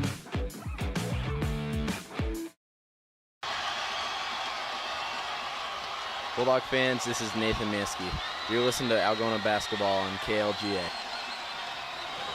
Getting ready for the second half on Hometown Radio, KLGA, and at the Algona Radio YouTube stream. Our video stream presented in part by Chem the Auto Center, Algona Municipal Utilities, Iowa State Bank, Algona Frame and Auto Body, and PMC Advantage Insurance Services. The score right now, St. Edmond 31, Algona 31. Bulldogs looking to keep a 2-game winning streak going and pick up their third in a row tonight against St. Edmond. Gales, meanwhile, they're trying to keep a 6-game win streak going. They lost back-to-back games on January 7th and January 10th against Clear Lake and Humboldt, but since then, they have been 6-0, and Gales now getting a test from the Bulldogs here tonight. Like we said, Ben Helmers leading the way in scoring, unsurprisingly, with 16 points up to this point. And the Bulldogs will play defense to start the second half. Gales wearing the white uniforms. They will move right to left on the radio dial, and we'll get the second half underway. It was a high-flying, sometimes chaotic first half, but the quick pace led to some fun basketball, and we'll see how that plays out here in half number 2. It's McElroy across half court. He'll find Clavey in the wing. They dare him to shoot. He takes the dare, and that ball pops into the cup. It rattled around, it dropped through, it thought about sneaking back out, but it's 34-31 Gales. Bulldogs dared Clavey to take it, and now find themselves down by 3 as Alley lost control of the basketball, and it goes out of bounds. So early turnover here by Algona, who, as you mentioned at halftime, Greg, had 11 in the first half as part of this quick pace and sometimes chaotic energy this game's brought. Yep. Clavey for the Gales in the left wing, flings it across right side to a catch-and-shoot 3 by Gallus, and Gallus cans it! Back-to-back threes by the Gales with a 6-point lead. Now Bulldogs just take a deep breath, hang in it. St. Edmond, 28.6% at the three-point line so far this season. That's not their main strength. Their main strength is let's get Hunter Horn the ball in the paint. Helmer's 15-footer the answer. It's short, and rebound is into the pocket of Gallus for St. Edmond. 37-31 Gales. 11 points so far today by Gallus. Gallus has the ball on the right side. He's feeling it again. Lets it rip, but the ball is short. And rebound out into the corner to Burns for Algona. The Bulldog freshman had 3 fouls in the first half as Burns brings it across the timeline. He finds Alley on the right wing. Alley shadowed by Clavey. Backs up into the right corner. He'll launch on the 3. And Alley sticks it. Boy, big shot by Evan Alley. Step back into that one. Evan Alley was feeling that shot, folks. He has 9 points so far tonight. It is 37-34 in favor of St. Edmond. McElroy passes over towards Gallus. Gallus splits 2 defenders, finds Koopman in the lane. Koopman floated up, missed it. Horn on the cleanup, and he lays it in. That is what Hunter Horn can do well. If the Bulldogs deny the basketball, he can find a way to get offensive boards and putbacks that way. 5-point Gale advantage, 6:17 on the clock. Eischen on the left side for Algona. Works the dribble around the arc towards the right. Jumps and passes near side towards Burns. Now it's onto the wing to Helmers. They're giving Helmers the right hand. Helmers looking for the baseline. Wants the spin left. Splits 2 defenders. Shoots over Horn. And he banked it in with the left hand. Put that shot up strong off the glass. How about that? The spin between defenders and then shooting over the tall Hunter Horn. Underneath, Horn makes the great catch. Horn puts up a tough shot, no good. Had to sling that one over his shoulder. Rebound peeled away, and Koopman has it on the deck for St. Edmond. Out to Clavey, top of the arc to Gallus. Got bumped into by Helmers, but the other one goes. The ball goes near side to Clavey. Now back to the right to Gallus. Launches on the three. It deadens off the front of the rim, and the ball batted towards Eischen in the lane. Bulldogs get it up to Helmers. Helmers from left side. Works towards the elbow. He spins towards his left. He rises for the jumper, and he puts it in. Ben Helmers, a magician in the paint, and it's 39-38. Well, he's got defender right in position. He had his hand in his face. He still nailed that shot. Aggressively going for the steal against McElroy, didn't get it. Now Gallus throws it off the calf of a Bulldog. Allie runs the other way. Allie scoops the layup up, missed it. Helmers on the follow, puts it in. Bulldogs have the lead, 40-39. 22 points by Helmers. Allie held that one out, trying to protect the shot, and a nice job by Helmers following up. Here's a foul line extended jumper. No good by McElroy. Ball pinballs around into the hands of Koopman for the offensive board. Now it's Clavey getting the ball poked away by Allie, who's all over that. He knocked it out of bounds. Gales will keep it. But Evan Allie is never out of play, folks. He can take a couple steps and get right back into it. Gales will bring Barkfried in off the bench. Ty Miracle also entering for the first time tonight. The 5'11 sophomore and good three-point shooter for the Gales. It'll be Barkfried to inbound, as he'll get it into McElroy for St. Edmond. Now back to Barkfried, left side. Surveying this 2-3 Bulldog zone. Into the corner to Barkfried again. Barkfried one dribble and then the bounce pass back up top towards McElroy. Jumps to the foul line, puts the right hander up, and it settles into the cup for two. It's a soft touch, that time a little head fake, and then put up softly, tapped around, fell through. 41-40 St. Edmond. Mansky for Algona, gives it off towards Eischen. On the wing, Eischen guarded by Horn. They'll screen Horn. Eischen works the ball over to the right towards Allie. Now it's Helmers. Mansky sets the screen. Helmers works against Barkfried. Helmers in the lane. Another 10-footer. That one's off back iron. Fight for the rebound, and it's hugged by McElroy. A physical board that time. McElroy glides into the front court. Deals to Barkfried in the corner. Bounce pass into the lane. It's Koopman. Koopman works left side. Koopman up and in. Snuck past Eischen that time to make it 43-40. Koopman hesitated there at first. Didn't know if he wanted to take that, but came back to get it on the left side. Koopman has what you call the old man moves in the lane. He's got the up and under. He's got the hesitation at his disposal as Bulldogs nearly had a backcourt violation. Allie able to save the ball, though. Now it's Helmers. Helmers' long jumper. Missed it off to the right. And rebound is snatched down into the chest of Koopman, who's averaging 8 boards per game to go along with 10.4 points for the Gales. Oh, McElroy nice threads towards Horn, and he scores. Working the baseline beautifully. Boy, that was a beautiful assist that time. Clavey on the bounce pass. And a timeout called with 3:19 on the clock. Hardly a stoppage here in the third quarter. It's a 30-second timeout called by Algona. St. Edmond leads a 45-40. Well, McElroy, your North Central Conference leader in assists per game, and we saw why right there. And that's, that's a great job by Horn as well. Don't want that to get overlooked in the play. It can be a little frustrating with how well the Bulldogs have denied the ball from him, but you just keep moving without the basketball, and eventually they're going to try to fit it into you, and they did right there. Yeah, that's the key right there, moving away from the basketball, and did a super job as the ball was coming in from the left side on the lane. He snuck in along the baseline from the right side, and just that crossing allowed the opening for that bounce pass. Delivered just right. So the chess piece is being moved around on the board right now. Coach Cecil in his 5th year at the direction of the Algona Bulldogs. A 61-45 record as the Bulldog boys coach. Coach Kokendorfer, the longtime St. Edmond coach, trying to devise a game plan here to slow down Ben Helmers, who's already above 20 points with 22 so far in this game. Bucket is toward the right. Algona has the basketball with Evan Allie. As we come back, out towards Burns. Burns stepping in for the long two. No good. Rebound batted around and is taken by Barkfried as he comes the other direction. Barkfried will find the trailing McElroy. So St. Edmond Jr. lost control of the ball, and Eischen picks it up for the Bulldogs. Outlet to Helmers, makes a tough catch left of the paint, jumps and passes, finds Burns in the lane. Burns spins it up and in, off his fingertips for two. No, that was not an easy shot and not an easy assist there by Ben Helmers.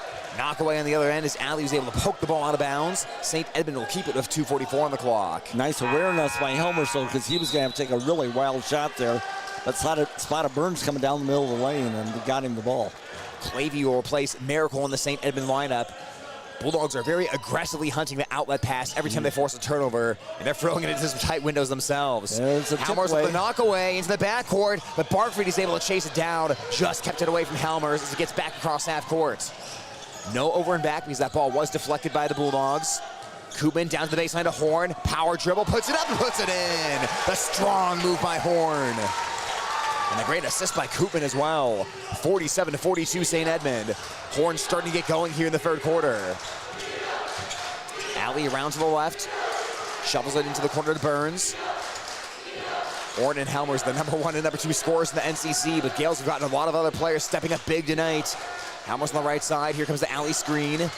Helmers guarded by Bargfried. Bargfried trying to stay in front. Helmers one-legged jumper, left it short. Great defense by Bargfried, and a foul on the rebound. Horn had it briefly, and the Bulldogs committed the foul. That will be Algona's first foul of the quarter. First foul by either side with 1:53 left in the third. Number 4 on Ishan. So likely he's coming out of the ball game. Here comes Walker for Algona. Ishan is another guy who can get in trouble foul-wise for Algona because of how aggressively he plays defense. Yeah, and that's his role. That's what he's in there to do. And Bulldogs really did a nice job getting through most of the third quarter there without a foul on either one of the guys that had 3. So now it'll be Burns in the middle of that 2-3 zone defense. He comes out to the foul line to defend Koopman. Over to the right towards Bargfried. Bargfried back up top to McElroy. Finds Bargfried. Bargfried, 3-point try, and he swishes it! That's what the Bulldogs saw a lot of back in December. Carson Bargfried from downtown, and it's 50-42. Walker down in the right corner for Algona, brings the ball out along the perimeter to the wing. Walker another free. Oh, Walker the answer. Ice in the veins there. Yes, absolutely. Walker had 1 free coming into tonight. He has 2 in this game. Clavey on the wing. 50-45 St. Edmond. That was a big point in the game too. Big to try to stave off a little Gale momentum. Koopman able to keep the ball safe. Koopman drives in. Koopman missed everything. Horn for the cleanup. Wipes the glass and scores. 52-45. Horn is piling up the offensive rebounds, and suddenly he has 14 points after just 6 in the first half. Helmers kicks to Mansky. Free ball. It's good. Nathan Mansky makes it a 4-point game. 52-48 St. Edmond. Mansky, a 25% three-point shooter this season. Here's McElroy slicing and dealing out to Clavey. Clavey back to McElroy. McElroy across the foul line, jump stops, bounces to Bargfried. Sidesteps alley. Bulldogs contest the three-point ball, take it away. He finds Horn along the baseline, spins inside and scores. Horn spun away from the defense and makes it 54-48. He now has 16 points. Mansky works the ball over to Alley on the wing. They're giving him the baseline left side. Alley takes the mid-range 2. Ball got tipped. Mansky collects the ball and gets it back out to Alley. He'll shoot the 3. He'll airball it. 3 seconds left of the quarter as Helmers threw it off of Bargfried in a very dangerous area, and that ball goes out of bounds. Bargfried doubled over, but he's going to get back up here with 2.4 left in the quarter. Bulldogs have possession. A heads-up play to throw that ball off of Bargfried. Campy will check in for Algona. He'll replace Helmers. You don't want an offensive foul here by Helmers in the final seconds of the quarter. Well, interesting. Maybe changes the Gales defense just a little bit on this out-of-bounds play. Without Helmers, I'm sure they were looking for him to receive the ball. They'll check the lengthy Bargfried out and bring Gallus in. 2.4 for the Bulldogs. Ball's inbounded to Burns. He sidesteps, got the three-point look off, but that one might have gotten tipped. It's an air ball, and the third quarter is over. This tug of war continues from the St. Edmond High School Gymnasium. Score right now, St. Edmond 54, Algona 48 on Hometown Radio KLGA and the Algona Radio YouTube stream. Thank you to these sports club members bringing you this game. Runkey Brothers Full Service. Experience the Runkey Brothers difference for all your auto service and repair needs. Nutrient Ag Solutions of Irvington and Laverne for all your crop input needs. Erpelding Void & Company CPAs. They're not just about taxes. Hy-Vee. Use the Fuel Saver card. Fill your cart, fuel your car. North Iowa Appliance Center, Highway 18 East in Algona, where they sell the best and service the rest. Erpelding Excavating Enterprises. Let them take care of your grading, excavating, and drainage needs. All bringing you this ball game.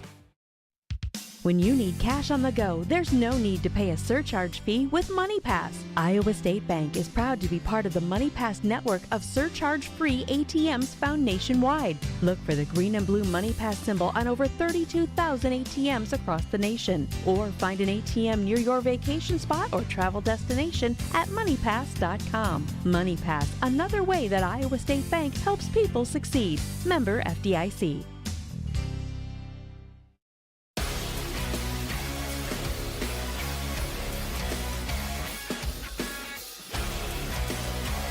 Start of the fourth quarter from St. Edmond High School. A great environment tonight as the St. Edmond Gales lead the Algona Bulldogs 54-48.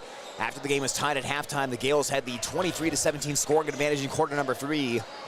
As Hunter Horn has come alive, and the Gale passing game has really found a way to dissect the Bulldog defense. But Algona not to be outdone. They're getting out and running. They're fighting on the glass, and the wizardry of Ben Halmers, will call it, that has kept the Bulldogs here afloat. As we get the fourth quarter underway, Bucket is towards the right. Walker pass got poked away, but it's into the hands of Halmers, and a double team, and will find Walker top of the arc. Walker underneath to Mansky. Mansky banging of Horn. He'll pass out top to Halmers. Halmers spinning towards the right, now back to the left. Left the ball behind, but picked it back up as we'll get it to Campy on the wing. Left corner now to Walker. Walker works his way around the screen, into the lane, shoots over Horn. Horn swats the ball in the sky, and now it's a run out. McElroy running the floor. McElroy off glass. Ball spins out. Barkfried rebound. Put back no. Tipped up in the air, and a foul on the play. A foul is on the play, but that was on the rebound. It will not be an act of shooting. Bulldogs dodge a quick 2 in transition there by St. Edmond. A good job getting back on defense and pursuing to bother that shot. Horn of 16 for the Gales, 11 points so far by Gallus, and 10 by Bargfried. Bulldogs 22 by Helmers and 9 by Alley to lead the way. They've gotten 7 by Mansky. Bulldogs have Alley coming back to the ball game as Campy will go to the pine. Ball gets inbounded to Bargfried. Open 3-point look. Left it short. Koopman rebound. Tries to put it back. There's a foul on the play, and they're giving the continuation. Chance for an and one for Koopman, and it's 56-48. Now, one thing the Gales have really snagged the momentum here in the second half is on the glass. Bulldogs had 7 offensive boards in that first half, but now it's the Gales that have passed them up on offensive boards with 9. Koopman free throw is down the drain. He has 9 points. And the Gales 57, Bulldogs 48 here in Fort Dodge, Iowa. 7:17 on the clock in quarter number 4. Algona has the ball. Alley gives it back to Helmers. Helmers underneath the bucket. Helmers trying to create space, and he throws it over his shoulder into the basket. Sure, why not? Yeah, make that a really tough shot. He's trapped along the baseline. Just reach out. Nice job, Helmers. McElroy finds Gallus for St. Edmond. Into the lane to Horn. Horn right-hander. That's money. 59-50. 18 points to net by Hunter Horn, the first team all-conference selection last year in the NCC.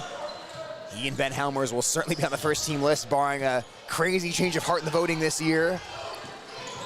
It's the Gales by 9 right now. Neither team is led by double digits at any point tonight. Mansky on the right side works around towards the top of the arc as he bounces the pass over to Helmers. Now it's to Walker. Walker on the left wing, looking inside to Mansky. Ball got knocked away by Horn. Into the hands of Ostwald, though, for Algona. Back into Mansky, 6 on the shot clock. Out top to Walker. Walker's got to get going. Walker into the lane. Walker runner, missed it right. And Horn with a contested rebound in between a sandwich of Walker and Mansky. And now Horn will stride into the front court as he'll find McElroy far side. Back into Horn on the block. Sets himself, powers it over Alley and scores. Size mismatch there, and it's 61-50.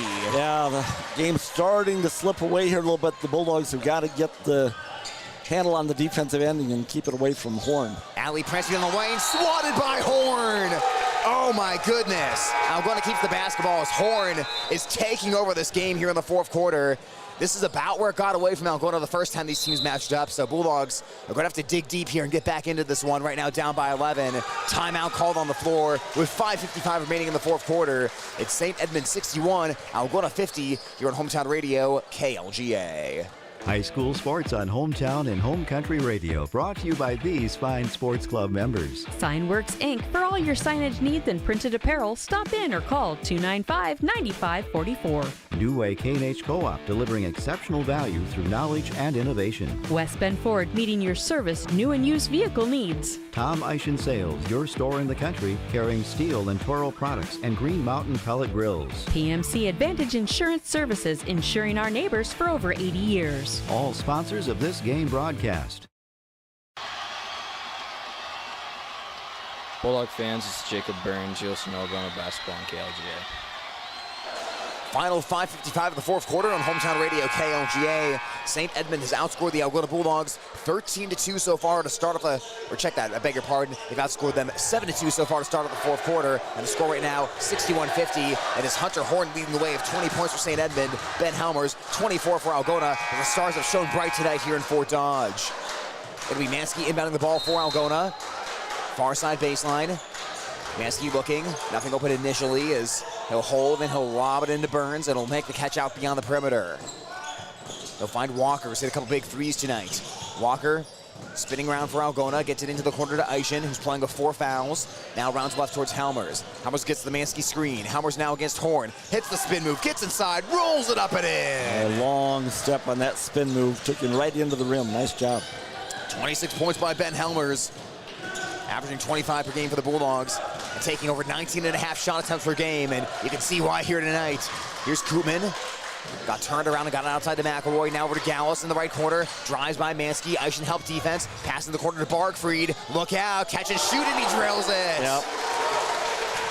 You could see that one coming from a mile away. Yeah, I really could. Bulldogs did a nice job of keeping it out of the Horn's hands, but they help on the inside. Left Barkfried alone in the corner. Ball knocked out of bounds, and it's not a bad play to bring in the help defense, but someone's open somewhere. That's the thing. When you're devoting so much energy to the Horn, and then you got to help on the drive. If you're the Gales, you know, if you keep that ball moving, someone is wide open somewhere on the court. That time it was Barkfried, and he knocks down a huge three. He has 13 points now. The Gales have this 12-point advantage. Mansky inbounds to Walker. Now it's to Helmers. In front of the Bulldog bench, over to our left. Over to our right, that is, as Helmers works on the left side of the court. Helmers passed across the lane, got tipped on the way out by Koopman, but Bulldogs keep possession. Burns lowers the shoulder, kicks it out to Mansky, launches on the three, off the back of the rim, rebound chased down by Eischen, and a fresh 35 for Algona, and then he's fouled on the play by McElroy. Bulldogs may have caught a couple breaks there. One was the tipped ball, and then the other was Burns did lower the shoulder there. Gale crowded one of the offensive foul, and they didn't get it. Well, even offensive foul and perhaps a travel there. Might have drugged the back foot, but anyway, the Bulldogs keep the ball. St. Ed's again so fundamentally sound on defense. Just their first team foul. As we approach the halfway mark of the fourth, pass to Helmers, he fumbles it, and now here comes Barkfried. In the lane, Gallus, left-hander, missed. Gallus came in at full out of steam. Loose ball into the hands of Barkfried, though. Another St. Edmond offensive board. They'll get it outside the McElroy to reset the offense. This Gale team 4-0 and games decided by 10 or less. They find Horn underneath as he puts it over his shoulder and in. Had his back to the bucket, made a great catch and never landed. Yeah, it's good communication between the players there for St. Edmond. They're on the same wavelength for sure. Left side baseline, Helmers. He's swarmed by 3 defenders. That pushed by the Gales as they chased Helmers all the way around the court. Yep. And Ben working as hard as he can right now, but that time he had 3 players either on him or trailing him. The Gales have opened this one up into double digits, 66-52. It's a 14-point lead of 4:08 left. And Coach Cecil takes a timeout for Algona. Bulldogs take the timeout down by 14. It's a 60. We'll take it as well on KLGA 92.7. We've got more Sports Club members making this broadcast possible on Hometown and Home Country Radio. TAFE Wellness Center in Algona and Armstrong, keeping athletes in the game with chiropractic care. Take charge of your health. Lichter's Garage Door Service and new installations. A reputation you can trust. Call 515-295-5988. Ed Service Station. Service you can trust. J&J Custom Meats, continuing the traditions in Whittemore. Ulrich Construction. Let them do the work. Sports Club members bringing you this game.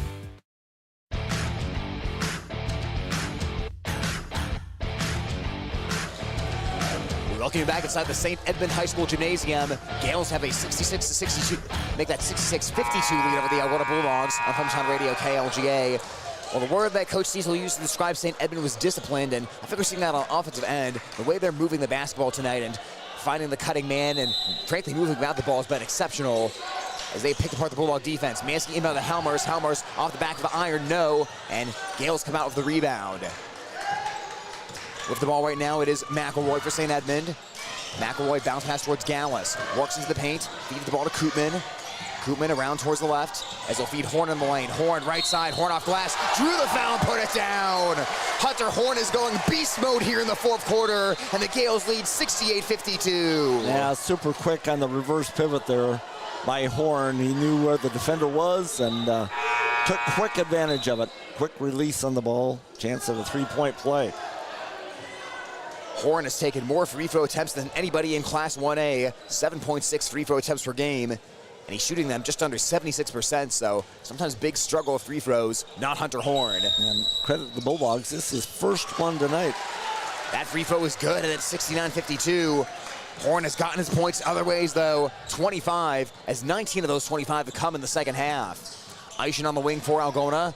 Final 3:40 of the fourth quarter, as the Bulldogs now are going to need a huge push here down the stretch to get back into this one. 69-52. Halmer's trying to shake loose. Halmer's from the lane. Halmer's left it short. Rebound loose and tracked down by Mansky in the right corner. You can see the fatigue starting to take its toll though on Halmers. He's had to carry such a big load offensively for Algona. Does he have the legs here for the final 3:21? Halmers jumps and passes to Walker. Uncorks a three, rims out, and rebound ripped down again by Horn. Horn's certainly a double-double machine for the Gales, as he has been all over the place tonight. 69-52 St. Edmond. Bargfried on the right side comes in between the circles to McElroy. McElroy splits defenders, deals into the corner to Koopman. Koopman and Gauss in the same spot. Into the lane to Horn. Horn got dislodged from his spot that time and knocks down. He will shoot 2 free throws after the hard foul by the Bulldogs. Now, Evan Alley trying to stop the shot, make sure that he didn't put it in, and he did foul him hard enough to get that accomplished, but right back to the line after we said Horn had not been to the line. He goes right back on the next possession for 2 more. Hunter Horn this season has taken 107 out of St. Edmond's 229 free throw attempts. That was coming into tonight, as they will wipe off some sweat off the floor where players went crashing to the ground. Certainly understand it. I mean, the way they play and his talent, his movement inside, down low, he's going to draw a lot of fouls. It does make a lot of sense, as the free throw shooting Hunter Horn puts the first one up, and that one rims out no good. Score stays 69-52 as Campy will check into the ballgame for Eischen. Ben Helmer sitting on 26 points right now, had, I believe, 22 at halftime, and the Gales have done a good job of slowing him down here in the second half and really taking the efficiency down as the free throw's up for Horn, and that one is good. 70-52 St. Edmond. Part of what made Ben Helmer's last 2 games so impressive was that he was 35 out of 57 from the field in those 2 games, the 51-point game and the 36-point game. But here tonight in the second half, those jumpers have not dropped the same efficiency as the Gales have really clogged things up inside.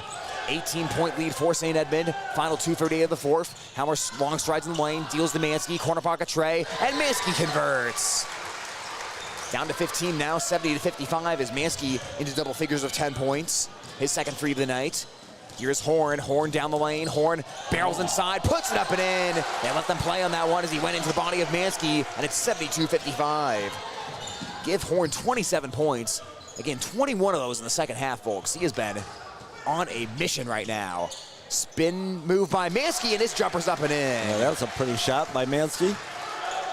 Well, Ben Helmer's maybe dealing with a little fatigue right now. Mansky taking some load into his own hands, but we're down to the final 2 minutes now. Bargfried outside to McElroy, and the Gales will be patient. They alley-oop to Horn, and he couldn't finish the play. Into Koopman, and Koopman got drilled. He'll shoot 2 free throws. That was an elbow into the neck that time. That could not have felt good. But St. Edmond is getting the ball inside in spite of that failed alley-oop, and there'll be 2 free throws once again by Koopman. Horn of 28 tonight. Koopman can join him in double digits of 10 if he makes at least one of these free throws. And the Gales will head towards win number 7 of the season. Impressive 1A team, and I think they benefit by playing the competition they're playing here in the North Central Conference. This is a challenging game for them again here tonight. Algona's put up a good effort, but this is only going to make the Gales stronger and a more dangerous 1A tournament team. That's been their philosophy for a long time, and certainly in recent seasons there have been a couple of years where they've kind of taken it on the chin in this tough North Central Conference, but now they're the team that's really one of the teams dishing out the punishment as Koopman misses on the first foul shot. But yeah, ranked number 8 in Class 1A, and I certainly have not seen anything to make me think otherwise on that, as that free throw is up, and it is good. But like we said, they're a Wells Fargo contender. That's 10 points by Koopman. 1:49 left as the timeout's taken. St. Edmond, their last state berth was back in the 2012 season.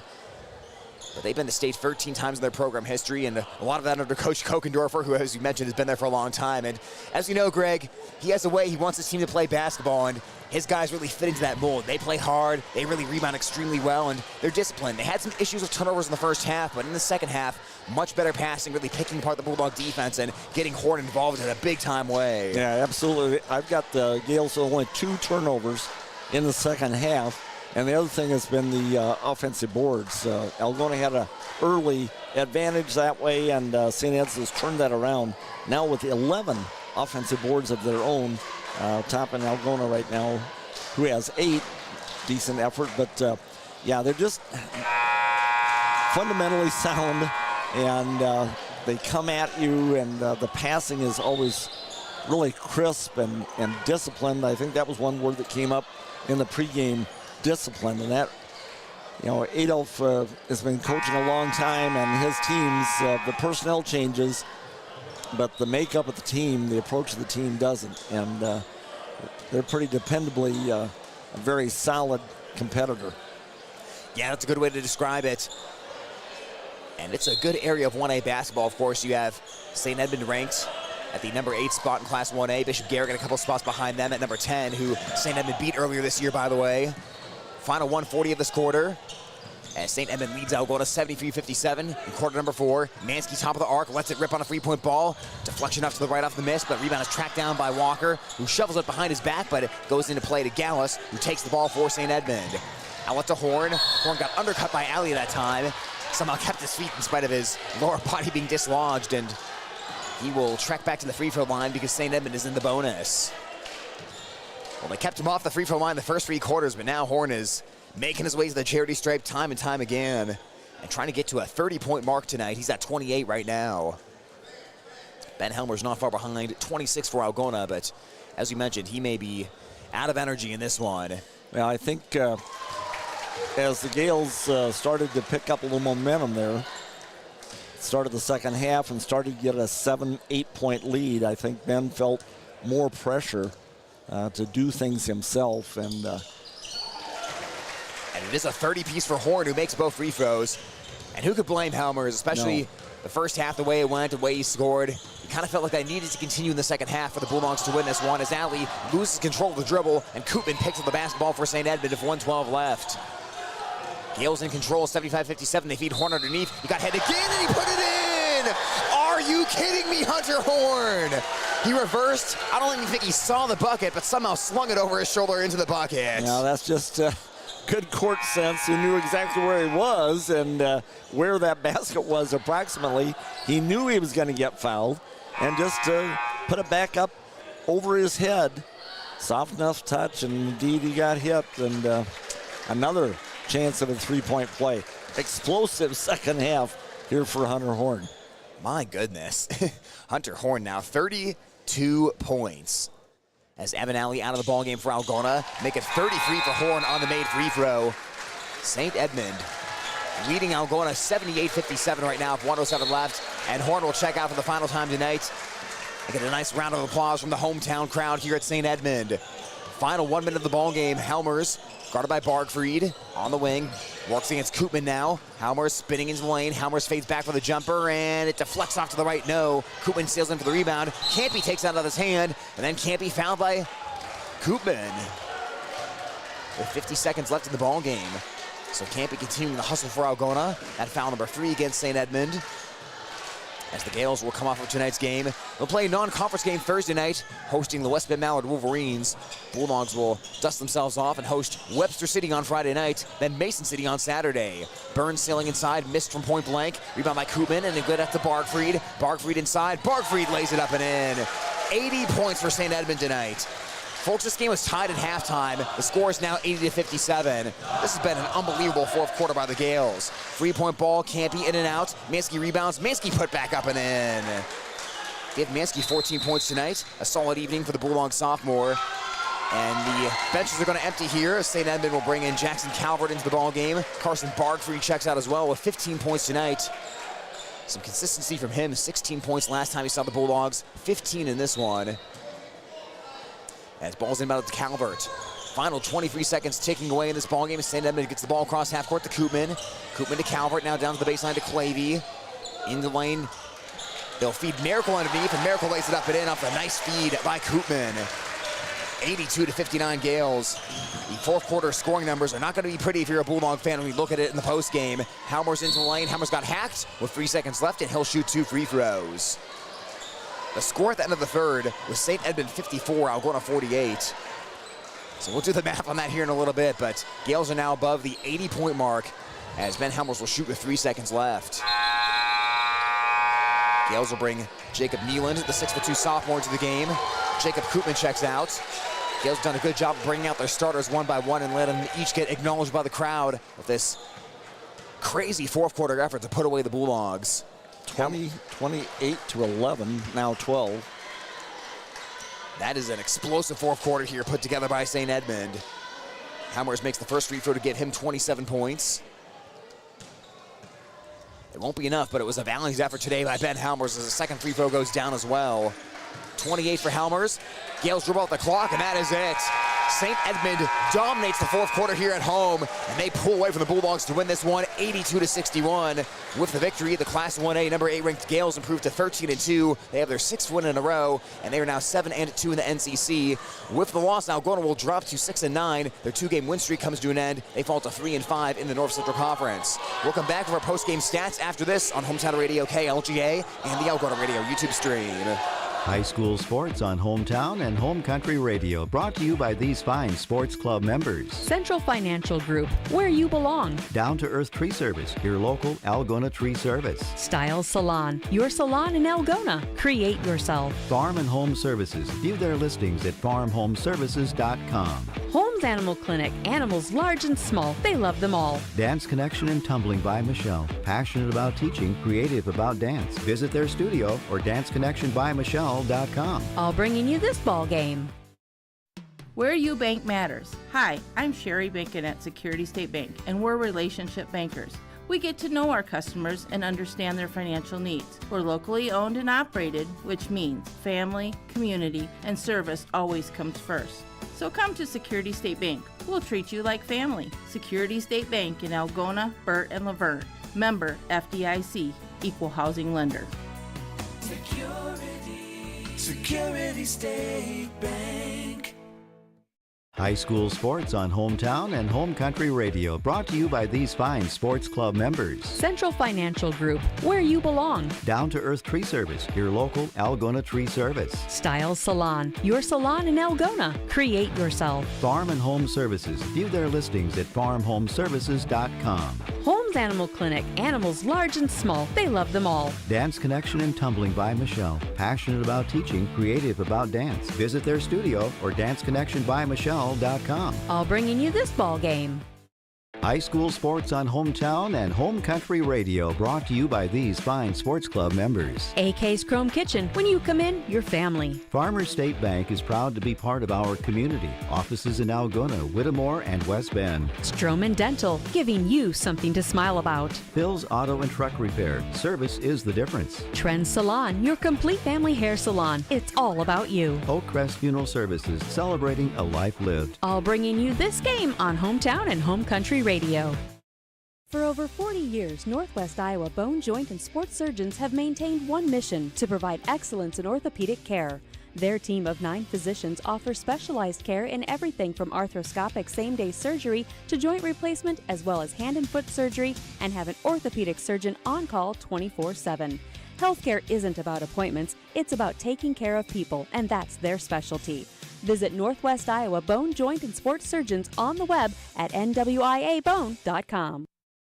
Thank you to these sports club members, bringing you this game on Hometown and Home Country Radio. Good Samaritan Society, Algona's senior housing and services rooted in God's love. Feed Mill Coffee Company, Algona's locally owned coffee shop. Tangle Salon for all your cuts, colors, hair extensions, and massage therapy needs. Schindler Lawn Care and Landscaping, 515-320-3840. All bringing you this ball game. High school sports on Hometown and Home Country Radio, brought to you by these fine sports club members. Signworks Inc. For all your signage needs and printed apparel, stop in or call 295-9544. New Way K&H Co-op, delivering exceptional value through knowledge and innovation. West Bend Ford, meeting your service, new and used vehicle needs. Tom Eischen Sales, your store in the country, carrying steel and Toro products and Green Mountain pellet grills. PMC Advantage Insurance Services, insuring our neighbors for over 80 years. All sponsors of this game broadcast.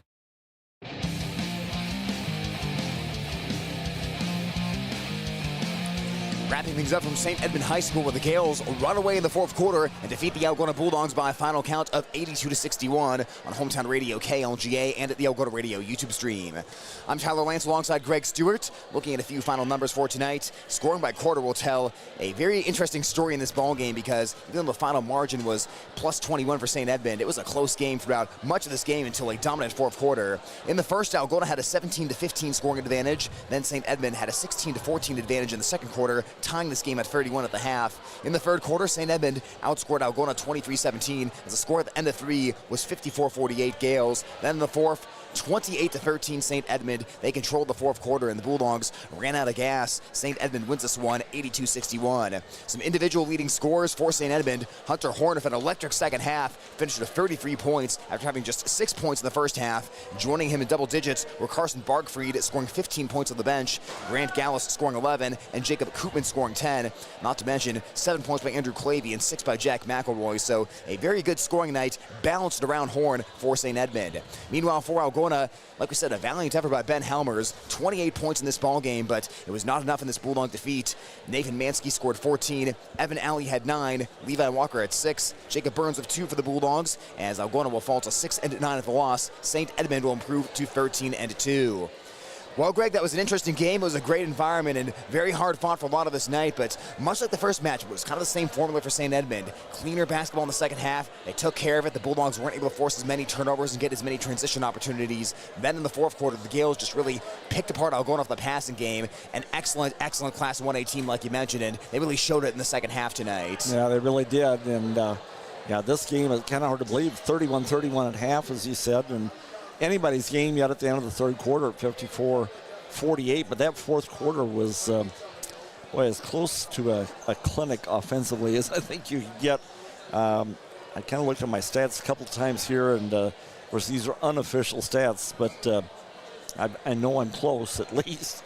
Yeah, I've got St. Ed's missing 5 shots in the fourth quarter and getting 4 offensive rebounds, meaning there's only 1 shot that they didn't collect on that whole fourth quarter.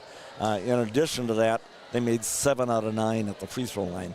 And that's a formula for an explosion. 28 points they put up in that fourth quarter and just really pulled away from this. And for the most part, made Algona one and done on their end. Bulldogs did pick up 4 offensive boards in that fourth quarter, but tremendous efficiency for the Gales as they stretched that 6-point lead into a 21-point runaway. And just a great effort by Horn especially. I mean, my goodness, some of the shots that he was able to put up, especially the one over his head when he knew he was going to get hit, and collected that one. And it was just one of those examples, I think, when things start rolling and they had good movement away from the ball. They were hitting the glass hard, and just about every shot. They hit 1 out of 2, Barkfried. Hit 1 out of 2 in that fourth quarter from outside the arc. Otherwise, everything is right underneath the basket.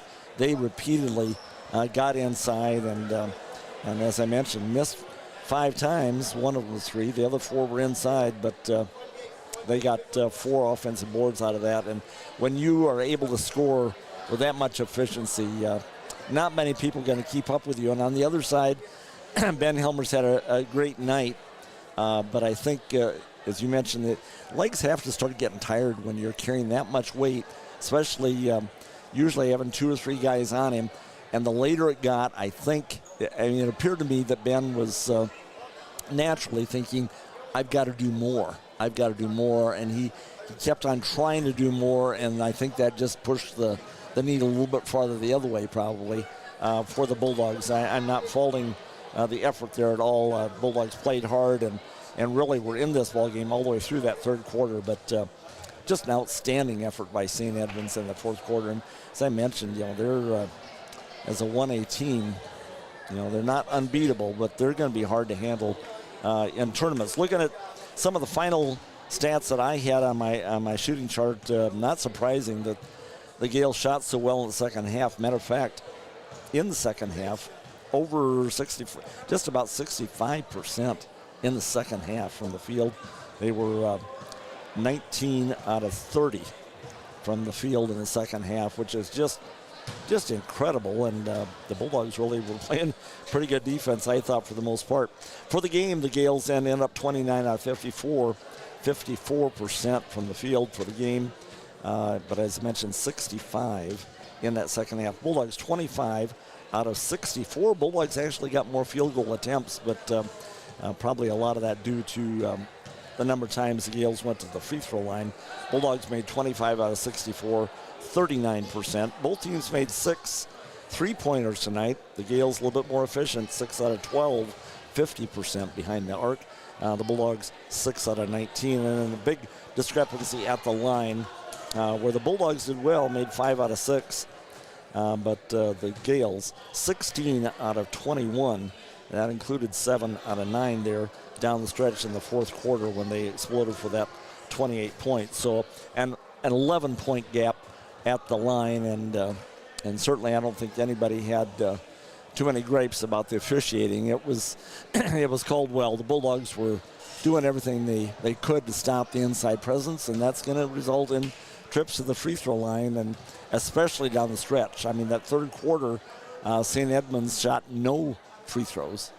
And then the fourth quarter, when the gap was widening, pressure's on the Bulldog defense. You got to stop them. You got to stop shots. You're fouling, and you challenge them at the line. And hats off to the Gales. They made that count in the first half. In the second quarter, Gales hit 7 out of 8. In the fourth quarter, 7 out of 9. So terrific job by St. Edmunds. You just tip your hat to them, and Bulldogs go after the next one. Yeah, that's the thing. Bulldogs have to dust themselves off and get back on track Friday night against the Webster City team that gave them fits the first time around.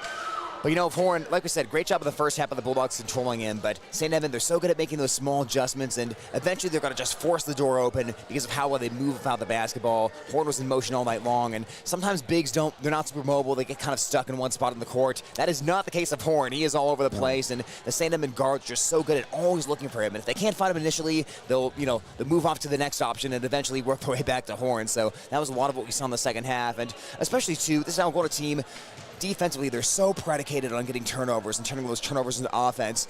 Once those turnovers dry up a little bit, this Bulldog team can struggle a little bit. Yeah, and that's what you saw there in the second half again. They did turn the Gales over 9 times the first half, but just 3 in the second half, and 1 of those in the fourth quarter. That was it. So, the Gales really got the momentum changed, and, Horn moving without the ball, also crafty, I think, in the way he moves without the ball, just almost sneaky along the baseline there. As soon as the defender might turn his head a little bit, he's sneaking in down the baseline. We saw a couple times that paid off for him really well. But, really good team, and this was a very entertaining ball game. The Bulldogs did a lot of good things tonight, but just a little bit too much of Mr. Horn there in the fourth quarter, as well as the rest of the Gales. And as I said, it's on to the game with Webster City. So the Bulldogs will play Webster City on Friday night. St. Edmond will take on West Bend Mallard on Thursday night in their next game. That'll wrap up our broadcast for tonight. For my partner Greg Stewart, I'm Tyler Lance signing off. This has been a sports production of Hometown Radio, KLGA, and the Algona Radio YouTube stream. Our final score once again, it's St. Edmond 82, Algona 61.